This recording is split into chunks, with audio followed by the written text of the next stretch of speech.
selanjutnya, sebelumnya nih, karena kita acaranya DWP, biasanya kita akan bertabur door prize. Jadi Bapak Ibu yang join, jangan lupa nanti banyak-banyak bertanya sama Mbak Alun biar kita dapat door prize nih. Nah, door prize-nya macam-macam nih. Kita udah nyiapin banyak nih. Salah satunya, oh nggak kelihatan. Oh nah ini ada lipen buat ibu-ibu, ada sampo buat ibu-ibu, macam-macam lah pokoknya.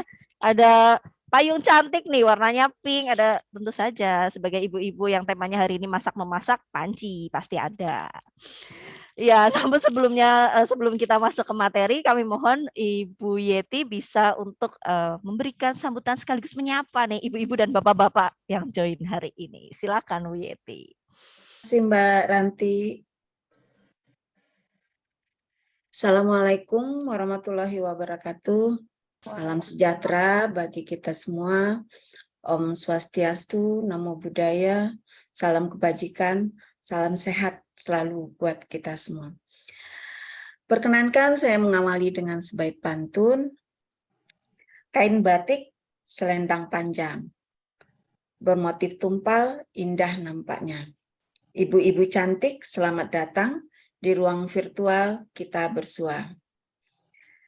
Yang saya hormati Ibu Alun Rahmadani selaku narasumber, dan yang saya sayangi Ketua, segenap pengurus, dan anggota Dharma Wanita Persatuan Balai Besar Standarisasi dan Pelayanan Jasa Industri Kerajinan dan Batik, para undangan serta hadirin yang berbahagia. Puji syukur senantiasa kita panjatkan kehadirat Allah Subhanahu wa Ta'ala, Tuhan Yang Maha Esa, yang telah melimpahkan rahmat, taufik, dan hidayahnya, sehingga kita dapat dipertemukan dalam satu momentum bahagia di pagi hari ini dalam kondisi yang sehat, walafiat, dan tidak kurang suatu apapun. Ibu-ibu dan mbak-mbak sekalian, sebelum kita sampai di penghujung tahun 2022, hari ini 22 Desember 2022, kita kembali diajak singgah dan bersua menuju hari bahagianya para ibu, para wanita hebat di dunia. Sebelumnya saya sampaikan terima kasih dan penghargaan setinggi-tingginya kepada Ibu Ketua dan segenap pengurus Dharma Wanita Persatuan BBSPJ IKB yang telah mengupayakan terlaksananya acara spesial peringatan Hari Ibu kali ini, yaitu Bincang Online spesial Hari Ibu Dharma Wanita Persatuan BBSPJI Kerajinan dan Batik.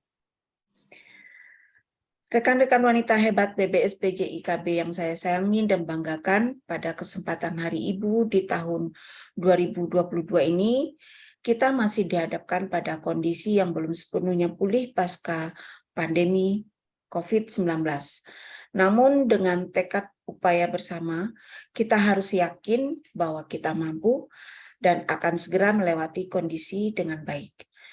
Melalui peringatan Hari Ibu ke-94 ini diharapkan perempuan-perempuan Indonesia di generasi masa kini dalam segala aktivitasnya tidak melupakan makna dari perjuangan perempuan Indonesia di masa yang lalu. Khususnya perempuan generasi milenial, mari warnai peringatan Hari Ibu dengan peran dan karya nyata bagi Indonesia tercinta. Lantas, peran apa saja yang dapat kita lakukan sebagai seorang anggota Dharma Wanita Persatuan?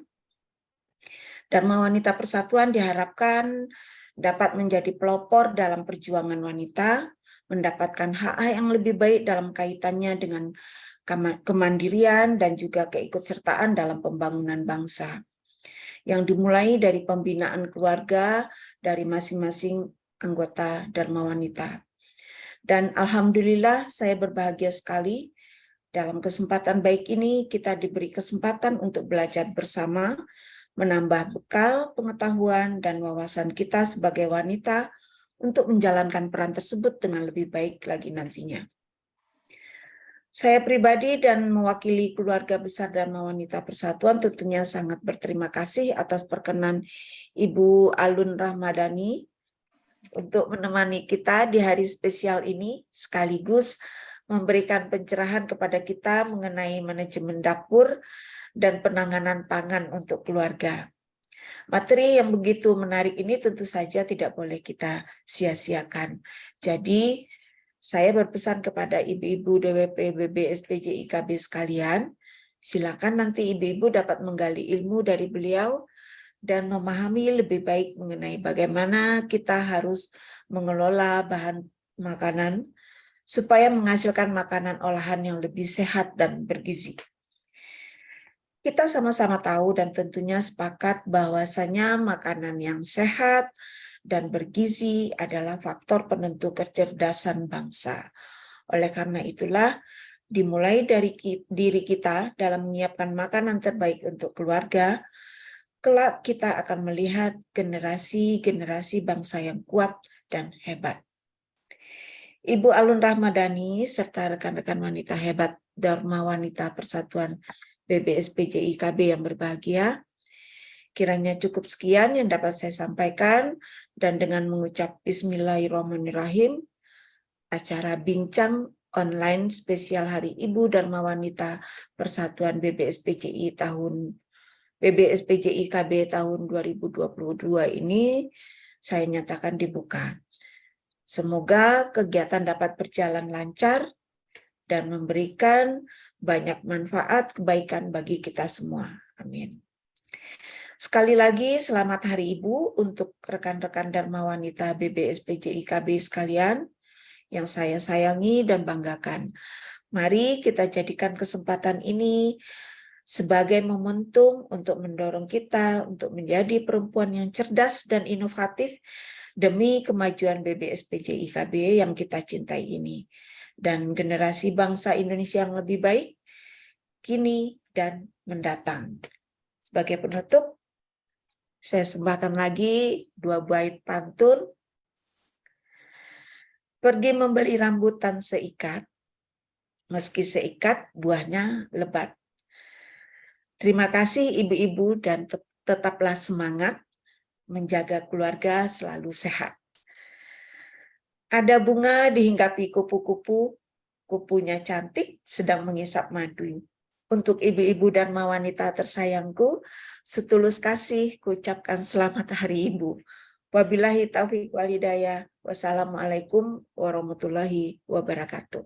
Waalaikumsalam warahmatullahi wabarakatuh. Iya, terima kasih Bu Yeti. Pantunnya cantik sekali ya. Ada kupu-kupunya nih, bukan mentang-mentang Hari Ibu kan ya, Bu ya. Iya, tadi seperti yang dikatakan oleh Bu Yeti, sama seperti motonya BPKB nih, ikhlas I-nya itu inovatif. Inovatif tidak hanya di kantor ya Bu, tapi di rumah juga inovatif. Jadi masaknya tuh jangan oseng tempe, jangan tahu gitu terus, tapi harus inovatif macam-macam nih ya. Kita akan belajar tentang menu-menu atau tentang meal preparation kita nanti biar di rumah juga tetap inovatif. Gitu. Nah, sebelumnya saya akan bacakan sedikit kurikulum vitae dari Mbak Alun Rahmadani. Ini merupakan konten kreator dan founder dari Food Preparation underscore ID dengan domisili di Bekasi, Jawa Barat. Aduh jauh ya Mbak ya, tapi kita masih bisa kumpul nih di sini. Untungnya ada Zoom kan ya. Ya, pengalaman menjadi narasumber udah banyak banget nih ternyata dari bersama Superindo, Kirin, Cookpad juga ya Mbak ya, Sayur Box, Yasmina Foundation, PT Line Industri, Perkumpulan Istri Karyawan Semen Gresik. Nah ini istri-istrinya juga pasti pengen masak yang enak tiap hari buat suami-suaminya dan keluarga. Kemudian webinar juga dengan The Climate Reality Project Indonesia. Wah banyak banget ini ternyata sudah menjadi narasumber di mana-mana ya Mbak. Dan jangan lupa pada follow Instagramnya @alunrahma dan @foodpreparation underscore ID ya Mbak Alun. Ya silakan Mbak Alun, bisa kita langsung aja nih ngobrol tentang meal preparation tuh gimana sih? Kadang tuh kalau saya itu meal preparation itu tuh hari Senin Selasa aja, minggunya belanja banyak, tapi sampai hari Rabu udah bingung mau masak apa lagi. Nah, kira-kira tuh baiknya tuh gimana sih meal preparation ini? Silakan Mbak kalau mau jabarkan, sekaligus kita ngobrol nih di sini nanti. Oh ya, mungkin sebelum mulai perkenalan diri dulu kali ya Mbak, biar lebih Iya. ke depannya. Sebelumnya, Assalamualaikum warahmatullahi wabarakatuh. Selamat pagi, salam kenal kepada Bapak Ibu sekalian yang ikut acara webinar atau Zoom meeting pada pagi hari ini. Dan nanti di sini kita akan bahas seputar meal preparation atau food preparation. Jadi segala sesuatu yang berkaitan dengan cara kita menyiapkan bahan makanan, menyiapkan makanan biasanya untuk jangka waktu 1 minggu ke depan. Nah, di sini nanti sistemnya sharing aja ya Bapak Ibu, bukan berarti di sini saya berbicara, saya yang lebih tahu segalanya. Jadi nanti di sini kita sistemnya sharing aja. Dan di sini saya kegiatan sehari-hari adalah konten kreator dan juga ibu rumah tangga. Konten kreator utamanya di Instagram, jadi nanti Bapak Ibu bisa langsung cek aja di Instagram saya di @alunrahma atau di @foodpreparation_id. Atau kalau misalnya Bapak Ibu pakai TikTok, juga bisa cek di TikTok saya di @alun.rahma. Di situ juga ada seputar food preparation dan juga menu sehari-hari. Atau kalau mau di YouTube juga ada ya Bapak Ibu, bisa cek aja di YouTube saya di Alun Rahma. Nah, saya domisilinya untuk saat ini di Bekasi, Jawa Barat, tetapi aslinya saya adalah orang Jogja juga Bapak Ibu. Saya aslinya dari Bantul, Yogyakarta. Dan di sini eh, tinggal di Bekasi ikut suami, seperti itu. Oke, lanjut aja mungkin ya untuk mempersingkat waktu, kita akan membahas langsung ke meal preparation, atau istilah lebih familiarnya itu biasa disebut food preparation atau food prep, atau lebih gampangnya lagi belanja mingguan, seperti itu. Next Mbak, ke slide selanjutnya. Nah, jadi di sini ini adalah akun Instagram saya. Jadi nanti bisa Bapak Ibu cek untuk yang @foodpreparation_id itu lebih fokus ke food preparation-nya aja. Jadi di situ ada sharing dari orang lain, dari ibu-ibu lain mengenai hasil food preparation-nya, kemudian ada hasil meal plan-nya, dan ada rencana masak untuk 1 minggu ke depan. Kemudian kalau untuk yang resep rumahan sehari-hari, itu biasanya saya share di akun pribadi saya di @alunrahma. Jadi nanti untuk referensi, silahkan Bapak Ibu bisa kunjungi di kedua akun saya tersebut. Atau kalau ada yang ingin ditanyakan, silahkan langsung DM aja ke salah satu Instagram, boleh yang foodpreparation_id, boleh juga yang @alunrahma. Next, ke slide selanjutnya. Nah, di sini untuk pengantar, itu biasanya kan kita ada beberapa problem nih yang kita sering hadapi di rumah, dan terutama ini yang paling sering dialami oleh ibu-ibu di rumah nih. Yang pertama yaitu biasanya bingung untuk membagi waktu antara memasak dan juga bekerja, dan juga kalau misalnya punya anak kecil untuk mengurus anak. Nah, nanti di sini akan saya bahas beberapa tips-tipsnya biar ibu-ibu udah nggak bingung lagi nih, walaupun bekerja masih tetap harus bisa memasak untuk menyiapkan menu makanan sehari-hari untuk keluarga di rumah. Terus biasanya problem yang kedua itu adalah tidak memiliki cukup waktu untuk memasak dan belanja. Karena kan misalnya nih kita bekerja, kita harus pagi-pagi banget harus siap-siap untuk berangkat kerja. Jadi kita kadang nggak ada waktu nih untuk berbelanja atau untuk masak, untuk menyiapkan bahan makanan, untuk menyiapkan menu sarapan di rumah. Nah, nanti di sini juga saya akan share tipsnya, biar lebih praktis lagi untuk menyiapkan bahan makanan, jadi nggak bingung-bingung lagi kapan harus masaknya, terus berapa lama harus masaknya, seperti itu. Dan biasanya nih problem ketiga, yang paling banget sering dialami ibu-ibu adalah bingung setiap harinya mau masak apa. Seperti yang sudah disinggung di awal tadi ya, biasanya itu malam hari sebelum tidur, itu kadang ibu-ibu bingung, aduh besok pagi mau masak apa ya, nanti jangan-jangan masak ini anak sama suami nggak doyan, nggak dimakan, kan sayang banget. Nah, kebingungan ini bisa kita atasi dengan cara melakukan food preparation dan juga menyusun meal plan. Nah, biasanya ini juga ada keresahan yang nomor 4 yang sering dialami juga, yaitu bingung cara menyimpan bahan makanan agar awet. Mungkin ibu-ibu sering lihat ya seliweran, entah di Instagram, entah di YouTube, entah di Facebook, itu ada orang nata-nata sayuran ke dalam kotak-kotak. Nah, itu adalah salah satu contoh gambaran food preparation. Kemudian ibu-ibu mau mencontoh nih, saya simpan sayuran dalam kotak, tapi kok baru 1 hari, 2 hari udah busuk ya, padahal kalau melihat orang-orang kok bisa sampai 1 minggu. Nah, di sini nanti akan kita bahas juga untuk cara penyimpanan bahan makanannya agar tidak cepat busuk, jadi agar bisa diolah dan tidak terbuang menjadi sampah, seperti itu. Next, ke slide selanjutnya. Nah, di sini sebelum kita mulai ke fokusnya food preparation, di sini akan saya jelaskan terlebih dahulu mengenai perbedaan belanja bulanan dan belanja mingguan. Karena biasanya ini sering banyak yang ditanyakan, kan nanti kita akan menyusun food preparation. Tapi kenapa di food preparation itu kan biasanya kita masak butuh minyak. Tapi kok nggak ada minyak yang disiapkan, kok nggak ada garam sama gula yang disiapkan. Nah, ini kita perlu tahu dulu untuk konsepnya. Jadi ada dibagi menjadi dua untuk kategori belanja kebutuhan dapur. Yang pertama yaitu istilahnya adalah belanja bulanan. Belanja bulanan ini adalah belanja yang dilakukan untuk membeli kebutuhan dapur dalam waktu 1 bulan, untuk 1 bulan ke depan. Nah, biasanya untuk belanja bulanan ini dilakukan untuk membeli bahan-bahan yang sifatnya awet disimpan. Contohnya beras. Beras itu kan bisa kita simpan hingga 1 bulan atau lebih. Kemudian minyak-minyakan, minyak goreng, seperti itu. Kemudian bumbu pupuk, bisa seperti gula, garam, lada pupuk, ketumbar pupuk, itu masuk di kategori belanja bulanan. Atau kemudian kalau misalnya ibu-ibu sering masak pakai kecap, saus, itu juga masuk ke kategori belanja bulanan. Jadi belanja bulanan itu lebih ke bahan makanan yang sifatnya awet disimpan hingga jangka waktu 1 bulan bahkan lebih. Next, selanjutnya kita akan bahas mengenai belanja mingguan. Nah, di belanja mingguan ini baru kita fokus di meal preparation-nya atau di food preparation-nya. Karena di belanja mingguan ini adalah kita berbelanja, kita menyiapkan bahan makanan yang sifatnya itu tidak bisa disimpan dalam jangka waktu lama.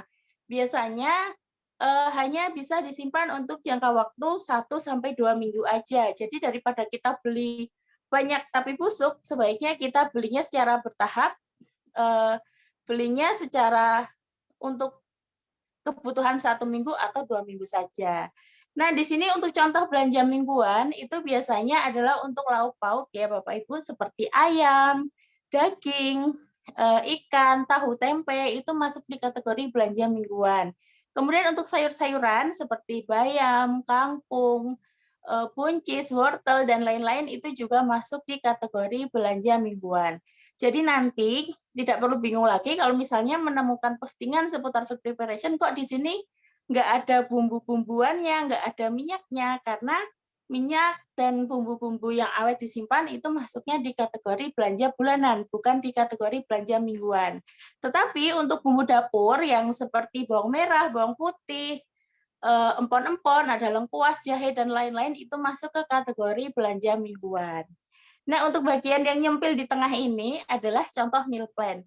Jadi nanti juga di sini akan saya bahas untuk cara menyusun meal plan-nya. Jadi meal plan ini adalah rencana masak untuk 1 minggu ke depan. Jadi biar Bapak Ibu tuh nggak bingung-bingung lagi setiap hari mau masak apa, mau menyiapkan menu apa, seperti itu. Oke, lanjut kita masuk ke slide selanjutnya.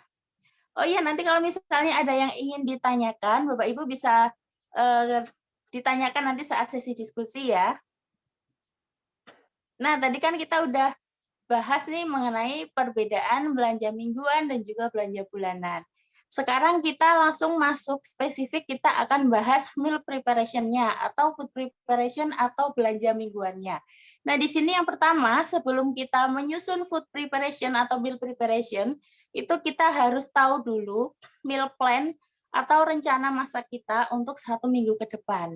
Jadi meal plan ini sebenarnya sifatnya fleksibel ya Bapak Ibu. Meal plan ini dibuat dengan tujuan untuk memudahkan kita dalam 1 minggu ke depan itu mau masak apa. Jadi kita rencanakan setiap harinya mau masak apa, dan dengan menyusun meal plan ini kita juga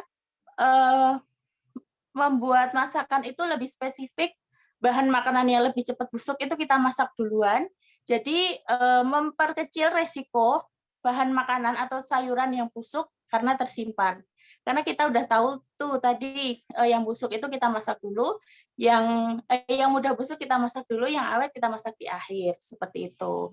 Dan dengan meal plan ini biasanya juga kita belanjanya menjadi lebih terarah ya ibu-ibu. Biasanya kan ibu-ibu tuh godaannya kalau berbelanja itu ngelihat ini sayurannya seger-seger banget, ini kok belinya lagi murah ya harganya, terus langsung beli banyak. Tapi ujung-ujungnya masaknya cuma butuh sedikit. Ujung-ujungnya busuk, terbuang jadi sampah. Itu kan sayang banget. Makanya dengan menyusun meal plan ini bisa istilahnya bisa sebagai panduan kita saat berbelanja, agar berbelanjanya itu spesifik, tidak kemana-mana, tidak porsinya terlalu banyak, seperti itu. Oke, langsung aja. Di sini saya bahas dulu untuk langkah-langkahnya dalam menyusun meal plan. Yang pertama yaitu kita tentukan dulu budget uang makan dalam waktu 1 minggu. Di sini saya contohkan ya, untuk rata-rata kita menyusun meal preparation itu untuk jangka waktu 1 minggu. Tapi kalau misalnya Bapak Ibu baru ingin memulai mencoba melakukan meal preparation ini, bisa dulu dicoba untuk waktu 3-5 hari. Nanti kalau 3-5 hari sudah berhasil, silahkan dilanjutkan ke 1 minggu atau bahkan ke 2 minggu, itu juga boleh. Jadi tentukan dulu budgetnya. Kemudian yang kedua adalah kita cek dulu di rumah itu kita masih punya stok apa aja. Dibuka kulkasnya, dicek di freezer apakah masih ada stok lauk, dicek di kulkas bawah apakah masih ada stok sayuran, dicek juga jangan lupa stok bumbu-bumbuannya seperti bawang-bawangan atau empon-empon, itu masihkah ada stok yang kita miliki di rumah. Kenapa kita harus cek stok terlebih dahulu? Agar sisa bahan makanan yang masih ada di rumah itu bisa kita prioritaskan untuk kita masak terlebih dahulu. Jadi biar nggak terlalu lama disimpan, biar nggak busuk dan terbuang jadi sampah. Jadi kita prioritaskan untuk masak terlebih dahulu stok-stok yang masih ada. Kemudian yang nomor 3, setelah kita tentukan budget, setelah kita cek stok, nomor 3 adalah diskusikan bersama anggota keluarga, tanyakan ke suami, tanyakan ke anak, kira-kira untuk 1 minggu ke depan mau dimasakin apa? 1 minggu ke depan pengen makan apa? Tujuannya adalah agar nanti saat ibu memasak, anak dan suami doyan dengan apa yang kita masak. Jadi yang kita masak itu kemakan semua. Jadi meminimalisir ada makanan yang sisa. Kalau sisa kan sayang banget ya, nanti ujung-ujungnya nggak kemakan, terbuang jadi sampah makanan. Itu kan sayang banget. Kemudian yang nomor 4, tadi kan kita udah tentukan budget, kita sudah cek sisa stok yang ada, kemudian kita diskusi nih, kita rencanakan, misalnya anak request mau makan ayam. Oh, berarti di situ kita buat menu yang berbahan ayam. Misalnya suami doyannya tahu tempe, oh berarti kita juga akan memasak menu yang menggunakan bahan dasar tahu tempe, seperti itu. Kemudian yang nomor 4, kita tulis meal plan yang sudah kita diskusikan tadi untuk jangka waktu 1 minggu. Jadi ditulis misalnya kita belanja hari Minggu. Kita belanja bahan makanannya untuk memasak mulai di hari Senin. Berarti kita list boleh menggunakan kertas atau di HP juga boleh di list. Misalnya hari Senin, Selasa, Rabu, Kamis, Jumat, Sabtu, Minggu. Hari Senin mau masak apa? Hari Selasa apa? Hari Rabu apa? Hingga hari Minggu. Nah, ini dalam menyusunnya, ini ada beberapa hal yang perlu diperhatikan. Yang pertama yaitu, pastikan untuk memasukkan stok-stok yang masih ada di rumah sebelumnya tadi, di hari-hari awal meal plan. Jadi kalau misalnya di rumah masih punya sisa stok tahu, masih punya sisa stok wortel misalnya, usahakan itu kita masak dulu di hari-hari awal, agar tidak busuk kalau misalnya harus menunggu di hari-hari akhir. Jadi dimasukkan misalnya di menu di hari Senin atau di menu di hari Selasa, seperti itu. Terus yang kedua, usahakan untuk membuat menu bahan makanan yang mudah busuk, yang seperti tempe, jamur, kemangi, itu di hari-hari awal meal plan. Contohnya nih, di rencana belanja kita, itu kita ada mau masak ayam suwir kemangi misalnya. Karena kemangi sifatnya nggak bisa disimpan dalam jangka waktu lama, dia cuma bisa bertahan sekitar 2-3 hari aja, agar kemanginya tidak busuk saat kita simpan, berarti kemangi itu harus kita masak di hari-hari awal meal plan. Contohnya, kita masak di hari Senin atau hari Selasa, ayam suwir kemanginya. Seperti itu. Tapi kalau ayam aja, misalnya kita mau masak ayam aja tanpa kemangi, ayam itu kan bisa berbulan-bulan disimpan. Jadi kalau misalnya mau masak ayam aja, dimasak di hari Sabtu atau hari Jumat, itu kan di hari akhir-akhir meal plan, itu boleh. Seperti itu. Jadi utamakan yang mudah busuk dimasak dulu, yang awet dimasak di akhir. Nanti untuk tabel rata-rata daya tahan sayuran ataupun lauk pauk, ini tuh tahan berapa hari, yang lebih cepat busuk yang mana, itu nanti ada tabelnya, nanti saya sisipkan di bawah. Seperti itu ya. Lanjut nomor 5, setelah kita menulis nih meal plan-nya hari Senin sampai hari Minggu apa saja, Lalu kita buat daftar belanja. Kita tulis tuh, misalnya kita butuh ayam. Dalam 1 minggu itu kita masak ayamnya 2 kali, misalnya sekali masak butuh setengah kilo ayam. Oh, berarti di list belanja saya ayamnya adalah beli 1 kilo. Misalnya saya ada menu masak tempe. Oh, ternyata tempe itu sekali masak 1 papan.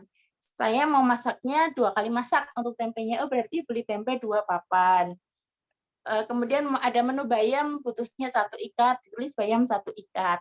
Ditulis seperti itu beserta bumbu-bumbuannya ya, misalnya dalam 1 minggu itu biasanya saya menghabiskan bawang merah 1/4 kilo, bawang putih 1/4 kilo, itu juga perlu ditulis. Jadi biar nanti saat berbelanja, itu kita belanjanya lebih terarah dan tidak mubazir, jadi belanjanya biar tidak kebanyakan, seperti itu.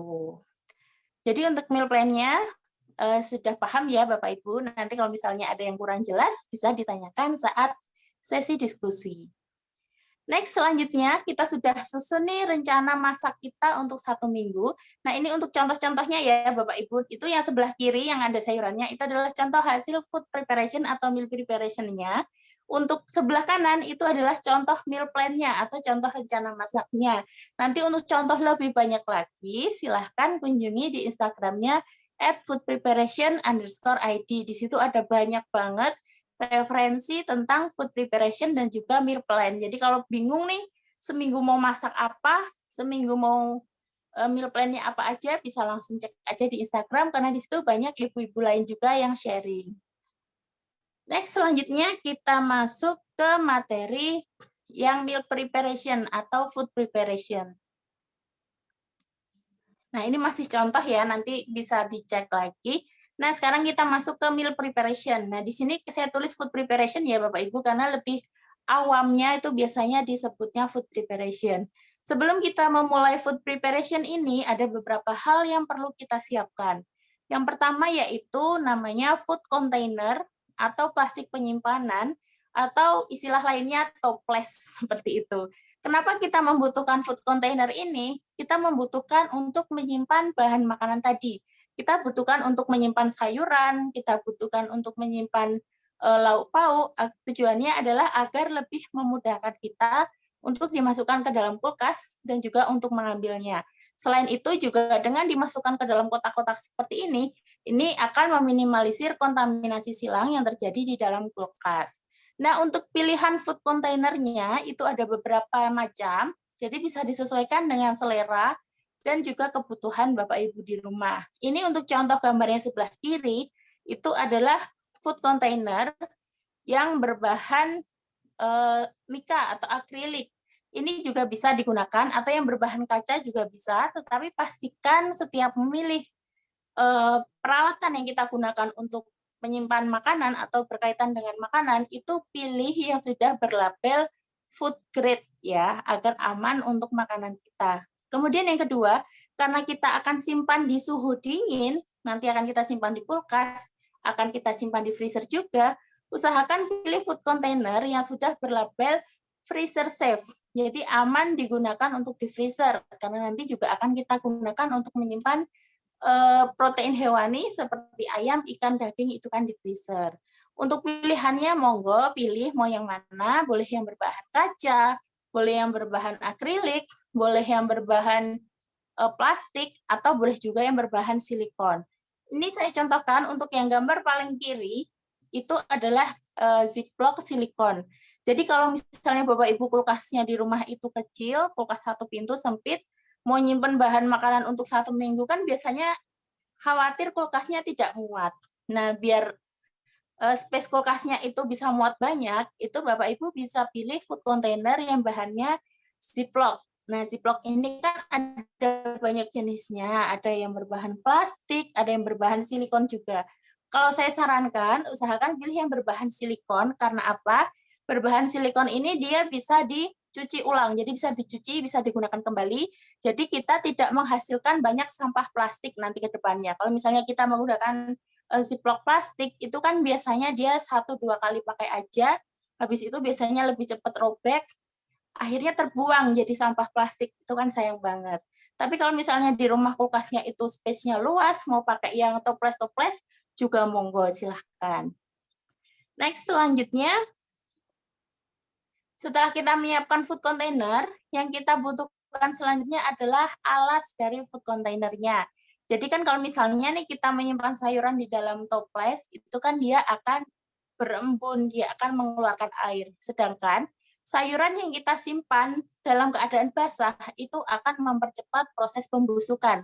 Berarti kita harus mengurangi nih kadar air sayuran yang berembun karena disimpan di suhu dingin. Nah, cara mengurangi si air itu adalah dengan kita memberikan alas pada food containernya. Untuk alas, itu pilih yang berlabel food grade juga, kemudian mudah menyerap air, karena yang akan kita serap itu kan airnya. Di sini ada beberapa contoh, ibu-ibu bisa menggunakan tisu. Tisu boleh tisu wajah atau facial tisu biasa, tetapi kan kalau tisu wajah itu tipis, itu penggunaannya bisa didobel. Atau kalau satu juga nggak apa-apa, tapi dicek, nanti kalau misalnya 3 hari sudah basah, ya berarti ibu-ibu ganti. Atau menggunakan tisu dapur, itu juga boleh. Atau kalau ibu-ibu pernah menemui tisu cuci ulang, itu juga bisa digunakan agar lebih hemat dan juga mengurangi sampah. Kemudian yang kedua, ibu-ibu juga bisa menggunakan yang berbahan kain. Pastikan pilih kainnya yang mudah menyerap air ya untuk alas. Atau kalau misalnya nih di rumah punya stok kertas polos banyak yang sudah tidak terpakai, itu juga bisa digunakan untuk alas food container. Seperti itu. Selanjutnya kita sudah menyiapkan food container. Kita sudah menyiapkan tisu. Nah, yang paling penting adalah yang terakhir nih yang perlu kita siapkan, yaitu kita perlu menyiapkan kulkas. Kenapa Mbak perlu menyiapkan kulkas? Karena kan yang akan kita simpan itu adalah bahan makanan yang masih segar. Nah, karena bahan makanannya segar, itu bisa disimpan dalam jangka waktu lama kalau disimpannya di suhu dingin. Kalau misalnya kita simpannya di suhu ruang biasa seperti ini, dia akan lebih cepat proses pembusukannya daripada yang disimpan di suhu dingin. Seperti itu. Jadi kita membutuhkan kulkas untuk menyimpan bahan makanannya jika ingin lebih awet. Tetapi kalau misalnya nih di rumah belum ada kulkas, jangan khawatir. Ibu-ibu, bapak-bapak juga tetap bisa melakukan food preparation, tetapi untuk pilihan lauk pauk dan juga sayurannya itu terbatas. Nah, nanti di sini yang akan saya bahas hanya yang mengenai food preparation dengan kulkas ya. Kalau misalnya ingin tahu lebih lanjut tentang meal preparation atau food preparation tanpa kulkas, Bapak Ibu bisa langsung aja kunjungi di Instagram saya yang @foodpreparation_id. Nanti dicari di bagian highlight itu ada yang tanpa kulkas. Di situ saya bahas mengenai menyusun meal plan-nya dan juga food preparation-nya untuk yang tanpa kulkas. Seperti itu.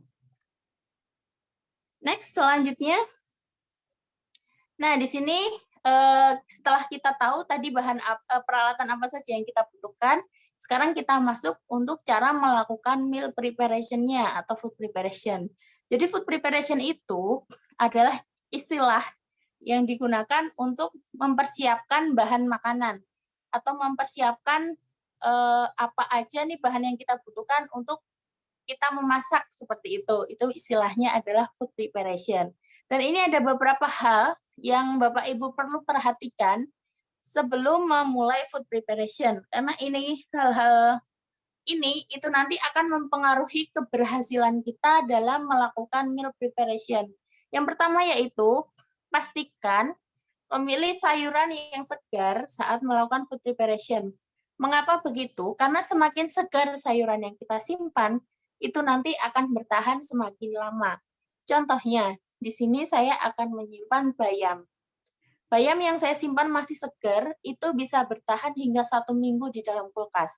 Tetapi kalau misalnya nih saya asal beli bayam aja nggak milih, ternyata bayamnya sudah mulai layu, ada yang beberapa mulai kuning, itu terus saya paksa simpan untuk food preparation yang harusnya bertahan 1 minggu, itu biasanya di hari ketiga itu sudah mulai busuk.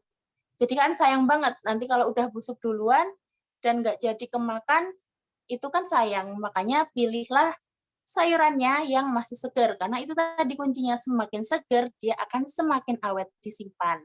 Kemudian yang nomor 2, tidak menggabungkan sayuran yang mudah busuk dengan Tidak menggabungkan sayuran yang mulai busuk dengan sayuran segar.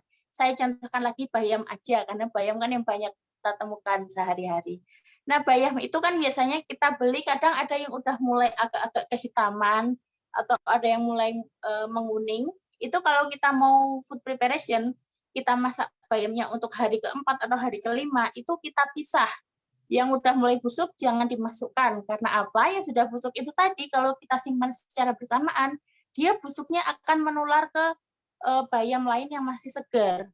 Yang harusnya bayam tahan 1 minggu, karena kita campur dengan yang mulai busuk, akhirnya bayamnya udah busuk duluan nih di hari ketiga atau hari keempat. Itu kan sayang banget kalau sudah busuk, karena pasti akan terbuang menjadi sampah seperti itu.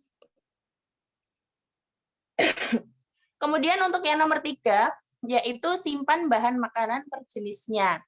Nah, jadi kalau misalnya ibu-ibu beli sayuran nih, beli dalam 1 minggu itu beli kangkung, beli bayam, beli buncis, beli wortel, jangan masukkan semuanya ke dalam satu wadah.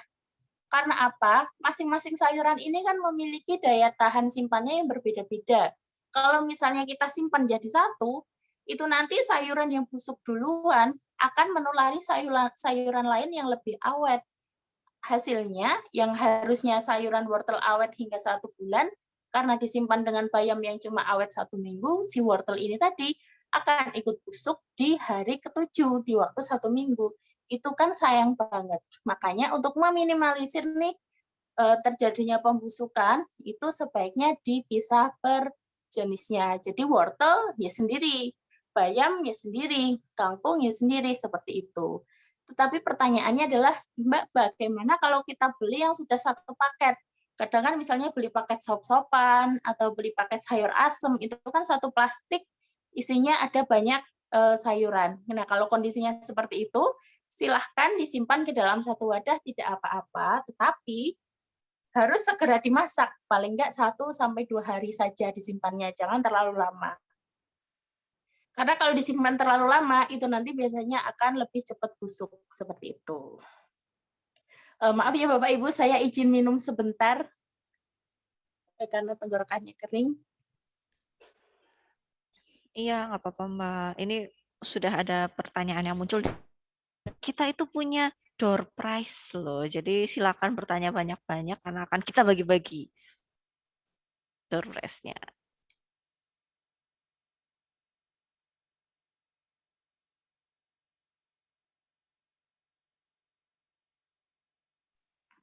Oke, sekarang kita lanjut ya. Buat Bapak Ibu silakan ya kalau yang mau bertanya, bisa langsung chat aja, biar nanti juga memperoleh kesempatan nih buat dapat door prize-nya. Kita lanjut tadi nomor 3 udah simpan bahan makanan per jenisnya. Lalu nomor 4, yaitu adalah simpan sayuran dalam keadaan kering. Jadi kalau misalnya nih kita beli sayurannya itu basah kayak bekas disiram sama penjualnya, itu jangan langsung disimpan, bisa ditiriskan dulu, diangin-anginkan agar tidak berair, jadi saat disimpan itu menjadi lebih awet. Nah, karena kita simpan sayuran dalam keadaan kering, itu ada 2 perlakuan sebelum kita simpan. Yang pertama, boleh sayuran setelah kita berbelanja, langsung aja kita simpan ke dalam kotak yang sudah dialasi tisu itu tadi, lalu dimasukkan ke kulkas. Alias tidak perlu dicuci dulu, itu nggak apa-apa, nggak masalah. Karena apa? Nanti sayuran itu pasti juga akan kita cuci kembali sebelum kita memasak. Atau yang kedua, kalau misalnya Bapak Ibu ragu-ragu nih, kalau misalnya mau menyimpan sayuran yang belum dicuci, kalau mau dicuci terlebih dahulu boleh, silahkan. Tetapi sebelum disimpan ke dalam food container, pastikan sayurannya sudah dalam keadaan yang benar-benar tiris atau benar-benar kering. Karena sayuran yang disimpan saat masih basah, itu akan lebih cepat busuk. Seperti itu. Jadi boleh dicuci dulu, atau boleh langsung aja disimpan. Selanjutnya yang nomor 5, yaitu yang nggak kalah penting, dan ini juga kadang sering disepelekan, yaitu jaga kebersihan kulkas dan gunakan suhu optimal. Kadang nih, kadang kalau misalnya, contohnya saja menyimpan bayam. Saya menyimpan bayam bisa tahan 5 hari. Tetapi teman saya menyimpan bayam dengan keadaan yang sama, belanja yang sama, tetapi dia cuma tahan 3-4 hari. Mengapa demikian? Itu sebenarnya ada banyak faktor. Salah satu faktornya yang paling sering adalah karena kulkasnya jarang dibersihkan. Jadi kulkasnya asal masukin aja tuh sayuran-sayuran. Jadi kulkasnya dalam keadaan kotor, ada bunga esnya. Nah, itu bikin suhu di dalam kulkas itu menjadi kurang optimal. Jadi sayuran yang disimpan menjadi lebih cepat busuk. Selain itu, kulkas yang jarang dibersihkan itu juga akan mengakibatkan bakteri banyak berkembang di situ. Karena bakteri banyak berkembang di situ, ditakutkan kan di situ ada bakteri pembusukan juga. Kalau misalnya itu terkena sayuran yang kita simpan, ya otomatis sayuran yang kita simpan akan menjadi lebih cepat busuk. Jadi pastikan Bapak Ibu untuk selalu menjaga kebersihan kulkas. Untuk paling tidak sebelum mulai food preparation itu kulkasnya cukup dilap-lap aja menggunakan kain bersih, itu sudah tidak apa-apa. Nanti untuk membersihkan secara menyeluruhnya atau untuk mencairkan bunga esnya itu bisa dilakukan 1 bulan sekali. Nah, itu tadi untuk hal-hal yang perlu diperhatikan sebelum memulai meal preparation. Sekarang kita langsung masuk spesifik ke cara menyimpan bahan sayuran, bahan makanannya atau food preparation-nya per jenisnya. Pertama, di sini akan saya bahas dulu untuk cara menyimpan sayuran. Untuk cara menyimpan sayuran, yang pertama yaitu, seperti yang sudah saya jelaskan tadi, pilih sayuran yang masih segar, karena semakin segar sayuran yang kita simpan akan menjadi lebih awet saat disimpan. Nomor 2, pastikan sayuran tidak basah atau kita simpan dalam keadaan kering. Boleh dicuci tapi dikeringkan benar-benar tiris atau tanpa dicuci. Nah, karena ini kan kita melakukan meal preparation dengan tujuan agar mempermudah kita saat akan memasak. Jadi ini ada beberapa perlakuan yang Bapak Ibu bisa lakukan untuk mempersingkat waktu memasak di dapur. Untuk sayuran yang bisa dipetik terlebih dahulu seperti bayam, seperti kangkung, atau seperti kemangi, itu boleh dipetikin terlebih dahulu. Ya, jadi dipetik kayak disiangi, kangkungnya disiangi sekalian, bayamnya disiangi sekalian, itu boleh. Simpan ke dalam food container, diberi alas tisu, lalu dimasukkan di kulkas. Nah, untuk sayuran daun ini kan biasanya nggak bisa bertahan lama. Kalau untuk bayam itu biasanya maksimal banget 7 hari, kalau untuk kangkung itu biasanya 5 hari. Agar tidak busuk saat disimpan, usahakan untuk sayuran yang sudah kita petikin ini kita masaknya di hari awal meal plan, jangan di hari-hari akhir agar tidak busuk. Kalau busuk kan pasti nanti hanya akan kebuang menjadi sampah. Jadi untuk meminimalisir agar tidak busuk nih, kita masaknya di hari-hari awal. Seperti itu. Terus selanjutnya, untuk penyimpanan sayuran yang ada bonggolnya, seperti selada, atau caisim, atau sawi, itu kan biasanya ada bagian bonggol bagian bawahnya. Nah, itu bisa Bapak Ibu potong dulu sedikit bagian bonggolnya. Karena apa? Biasanya pembusukan dari sayuran jenis tersebut itu terjadi pertama di bagian bonggolnya.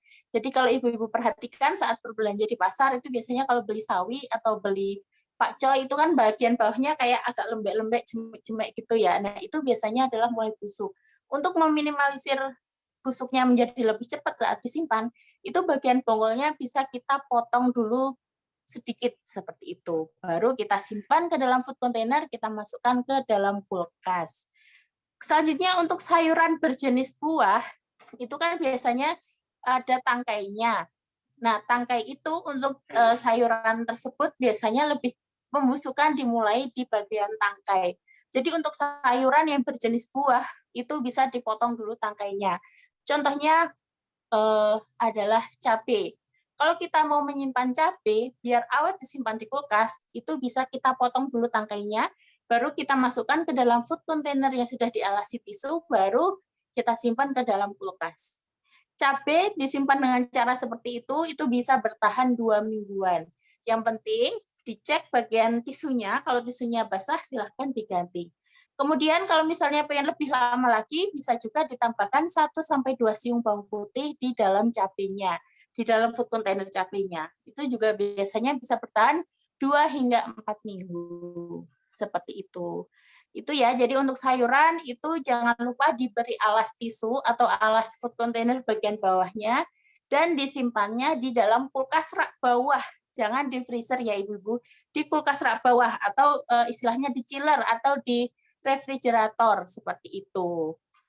Next, selanjutnya kita bahas untuk cara penyimpanan protein nabati.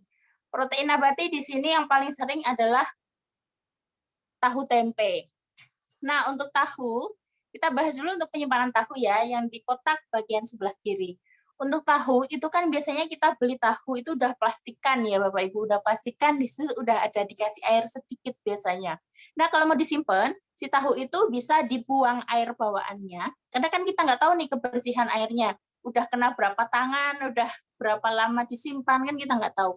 Kita buang dulu airnya, lalu kita cuci tahunya, kita rendam tahu menggunakan air bersih, ingat-ingat ya, air bersih, boleh mentah, boleh air mentah yang penting bersih, atau boleh juga air matang. Kita simpan menggunakan air, direndam, hingga seluruh permukaan tahu tertutupi air, jangan cuma separuh aja, karena kalau misalnya airnya cuma separuh, itu nanti permukaan tahu yang tidak tertutupi air, itu akan cepat berlendir, jadi harus tertutup semuanya. Kemudian simpan di kulkas rak bawah. Nanti air tahunya diganti secara berkala 2-3 hari sekali. Itu biasanya bertahan 1 mingguan.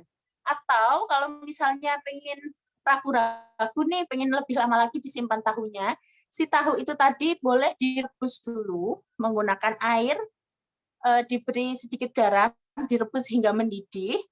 Kemudian tahunya kita masukkan ke dalam food container, kita beri air, nanti airnya juga diganti 2-3 hari sekali. Itu biasanya tahunya tahan 1-2 minggu. Seperti itu. Dan pastikan saat kita mengambil tahu, kita mau masak tahu nih, tahunya kan ada di food container, misalnya kita belinya 20 kotak tahunya. Kita masaknya cuma butuh 5. Nah, saat kita mengambil, pastikan tangan kita itu bersih dan juga kering. Jangan tangan dalam keadaan kotor, udah kena bumbu-bumbuan yang lain, udah kena apa-apa, langsung nyomot tahunya. Nah, kalau keadaan seperti itu nanti tahunya lebih cepat berjamur karena tangan kita tidak bersih. Jadi pastikan tangannya bersih sebelum mengambil tahu, agar tahunya lebih awet disimpan. Kemudian yang selanjutnya yaitu untuk cara penyimpanan tempe. Nah, ini untuk cara penyimpanan tempe itu ada beberapa cara. Yang pertama yang paling sering adalah tempenya kita masukkan ke dalam food container, dimasukkan ke dalam kulkas rak bawah tanpa perlu dialasi tisu. Itu biasanya akan bertahan 3-5 hari. Saat membeli tempe, pastikan beli tempe yang tingkat kematangannya pas, jangan yang terlalu matang. Karena kalau terlalu matang, itu nggak bisa disimpan lama di kulkas. Biasanya hari kedua aja rasanya sudah akan berubah. Kemudian untuk cara kedua, ini yang bisa awet hingga sebulan, bahkan lebih, itu adalah disimpan di freezer.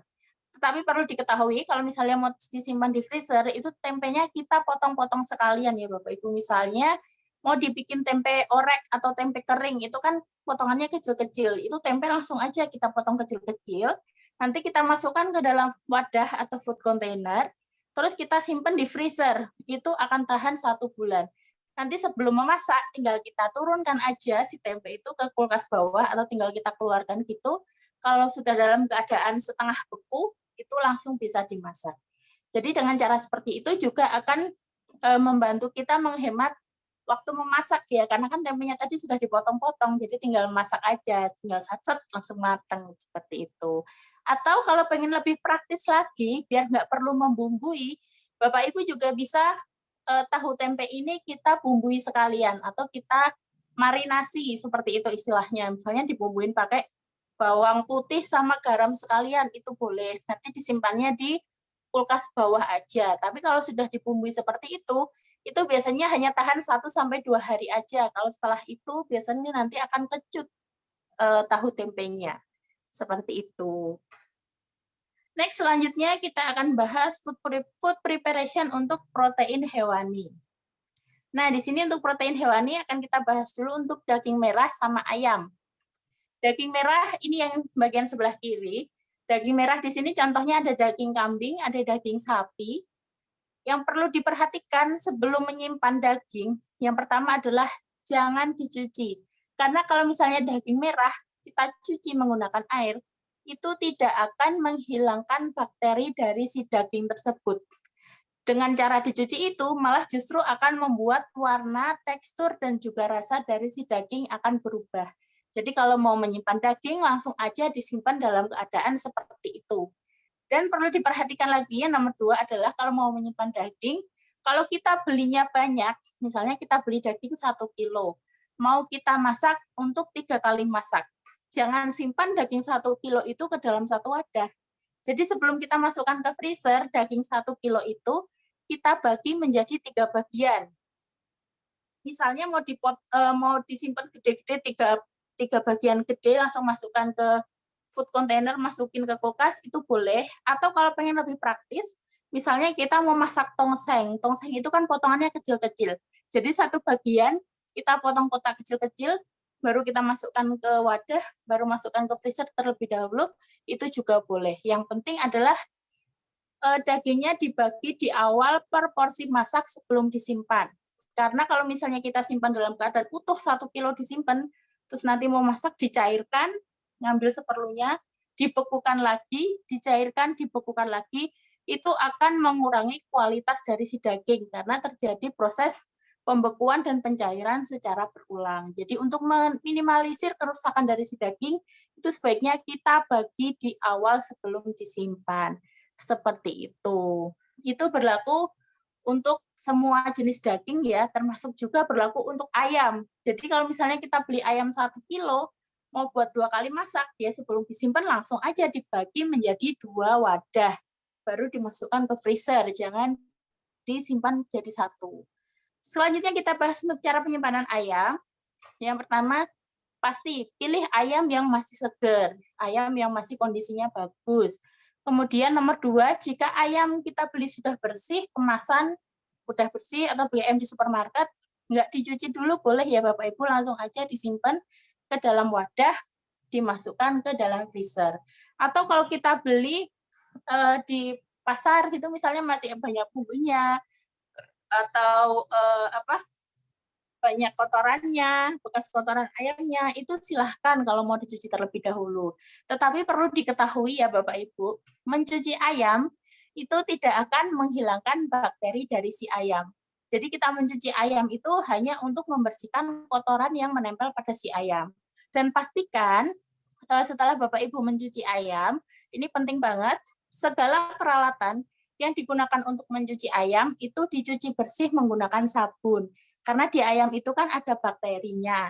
Nah, bakteri itu kalau misalnya kemakan atau menyiprat ke makanan yang matang, terus kita makan, itu beresiko menjadi kitanya bisa sakit perut.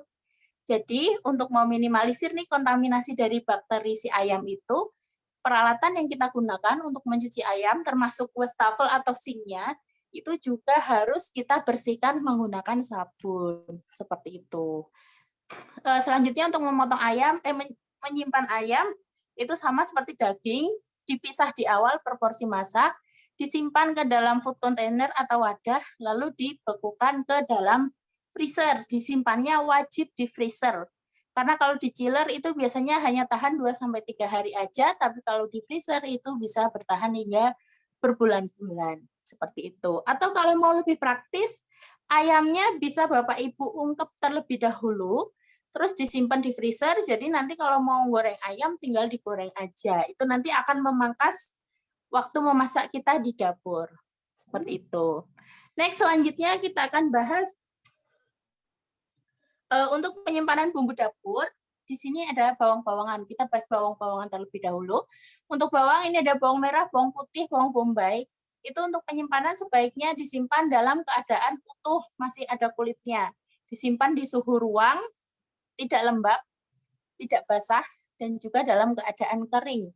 Itu biasanya akan awet. Kalau misalnya nih kadang kita kan di rumah menyimpan bawang barengan sama kentang, dijadikan satu wadah. Usahakan dipisah ya ibu-ibu. Kalau bawang disimpan jadi satu sama kentang, itu nanti menyebabkan bawangnya menjadi lebih cepat busuk dan juga kentangnya menjadi lebih cepat busuk. Jadi usahakan dipisah. Nah, kan kadang kalau kita bekerja atau kita ada anak kecil di rumah, repot ya kalau harus ngupas-ngupas bawang setiap harinya. Nah, kalau misalnya kerepotan mengupas bawang setiap harinya, saat melakukan food preparation, Bapak Ibu bisa aja langsung dikupas untuk bawang-bawangannya, dikupas terlebih dahulu. Tetapi untuk bawang-bawangan kupas ini jangan disimpan terlalu lama di kulkas karena dia akan mengurangi rasa, dari segi rasa dan juga dari segi teksturnya akan berubah. Jadi kalau misalnya menyimpan bawang-bawangan kupas itu sebaiknya 3-5 hari kerja aja dan simpannya di wadah tertutup. Karena nih kan ada rumor, ada apa ya istilahnya? Seliweran tuh katanya kalau misalnya menyimpan bawang di kulkas itu bawangnya akan menyerap bakteri yang ada di kulkas, jadi bawangnya itu penuh bakteri, jadi nggak bisa dimasak. Nah, untuk mengantisipasi hal-hal tersebut, makanya kalau mau menyimpan bawang kulkas itu tidak apa-apa, yang penting adalah wadahnya tertutup rapat, seperti itu. Atau kalau pengen lebih praktis lagi, bawang-bawangan ini bisa dibuat yang namanya bumbu dasar. Untuk bumbu dasar nanti ada di slide, mungkin nanti bisa dibagikan ya Mbak untuk PDF-nya, itu bisa dijadikan referensi kalau misalnya ibu-ibu pengen masaknya lebih cepat lagi, seperti itu. Next, lanjut, untuk mempersingkat waktu, kita lanjut ke materi selanjutnya. Kita masih akan membahas protein hewani. Ini adalah untuk cara penyimpanan telur dan juga seafood. Tadi saya sempat membaca ya, seliweran kayaknya ada yang menanyakan masalah telur juga. Jadi untuk cara menyimpan telur, itu kalau kita belinya sedikit, di warung seperti itu, kan kadang kalau di warung kan kita nggak tahu ya telur itu sudah berapa lama ada di warung, kira-kira kondisinya telurnya masih bagus atau sudah ambiar dalamnya kan kita nggak pernah tahu. Jadi kalau misalnya kita belinya sedikit, simpan di suhu ruang aja itu tidak masalah. Biasanya untuk sekitar 1 mingguan itu tidak masalah. Tetapi kalau misalnya kita ragu-ragu nih, si telur ini sebenarnya udah berapa lama, expirednya kapan, itu bisa kita simpan di kulkas. Nah, untuk menyimpan telur di kulkas ini, itu dengan cara jangan dicuci, karena kalau misalnya telur dicuci, itu airnya akan masuk melalui pori-pori telur, yang mengakibatkan si telur ini menjadi lebih cepat busuk. Tetapi kalau telur nggak dicuci, itu kan biasanya bagian kulit telurnya kan akan kotor, karena di situ ada banyak bekas kotoran ayam, yang itu pun mengandung banyak bakteri. Untuk mengantisipasi bakteri itu menyebar ke dalam kulkas, makanya kalau kita mau menyimpan telur di dalam kulkas, itu harus dimasukkan ke dalam wadah yang tutupnya rapat, seperti itu. Jadi kalau misalnya di kulkas itu ada wadah telur yang berlubang, biasanya kan kalau kita beli kulkas ada wadah khusus telurnya ya ibu-ibu di pintu, itu nggak usah dipakai, karena kalau misalnya kita simpan telurnya dalam keadaan kotor di situ, otomatis bakteri dari si telur ini tadi bisa jalan kemana-mana di dalam kulkas. Nah, untuk meminimalisir terjadinya kontaminasi silang dari bakteri yang ada di kulit telur ini, makanya sebaiknya kita simpan di dalam kotak yang tertutup rapat, seperti itu. Selanjutnya untuk cara penyimpanan seafood. Untuk seafood, hampir sama seperti ayam dan juga daging tadi. Jadi kita simpan dipisah-pisah atau dibagi-bagi sekalian per porsi masak. Nah, untuk seafood ini bisa dibersihkan dulu bagian perut ikannya dan juga bagian insangnya, karena biasanya bagian perut dan bagian insang itu yang membusuk lebih dahulu. Jadi biar nggak cepat busuk, bisa kita bersihkan terlebih dahulu, terus kita masukkan ke dalam food container.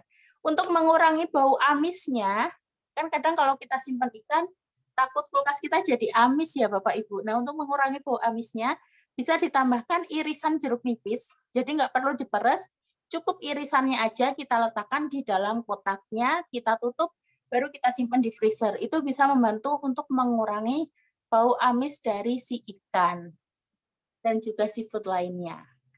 Next, selanjutnya kita akan bahas balik lagi ke bumbu dapur. Ini yaitu masalah empon-empon.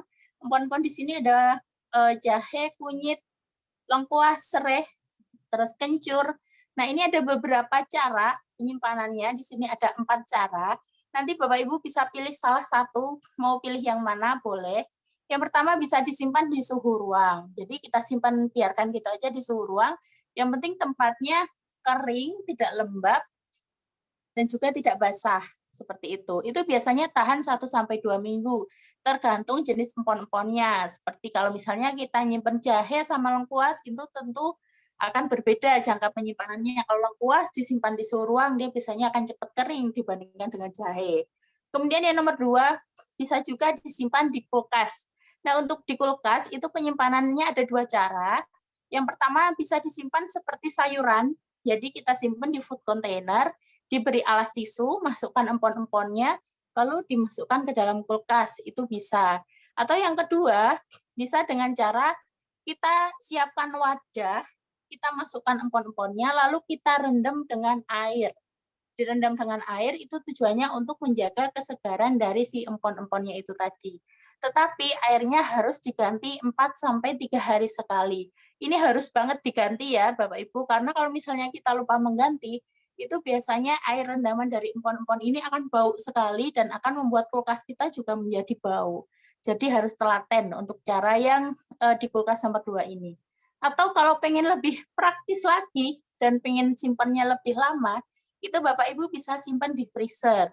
Jadi untuk di freezer ini bisa dikupas sekalian, terus dipotong per porsi masak. Misalnya nih, aku sekali masak pakainya 1 ruas jahe. Oh, berarti jahenya langsung aja dipotong-potong per ruas, terus nanti dimasukkan semuanya ke dalam satu wadah. Nanti kalau mau masak tinggal comot aja, ambil satu, seperti itu. Untuk empon-empon yang disimpan di freezer, ini biasanya tahannya hingga 2 bulan.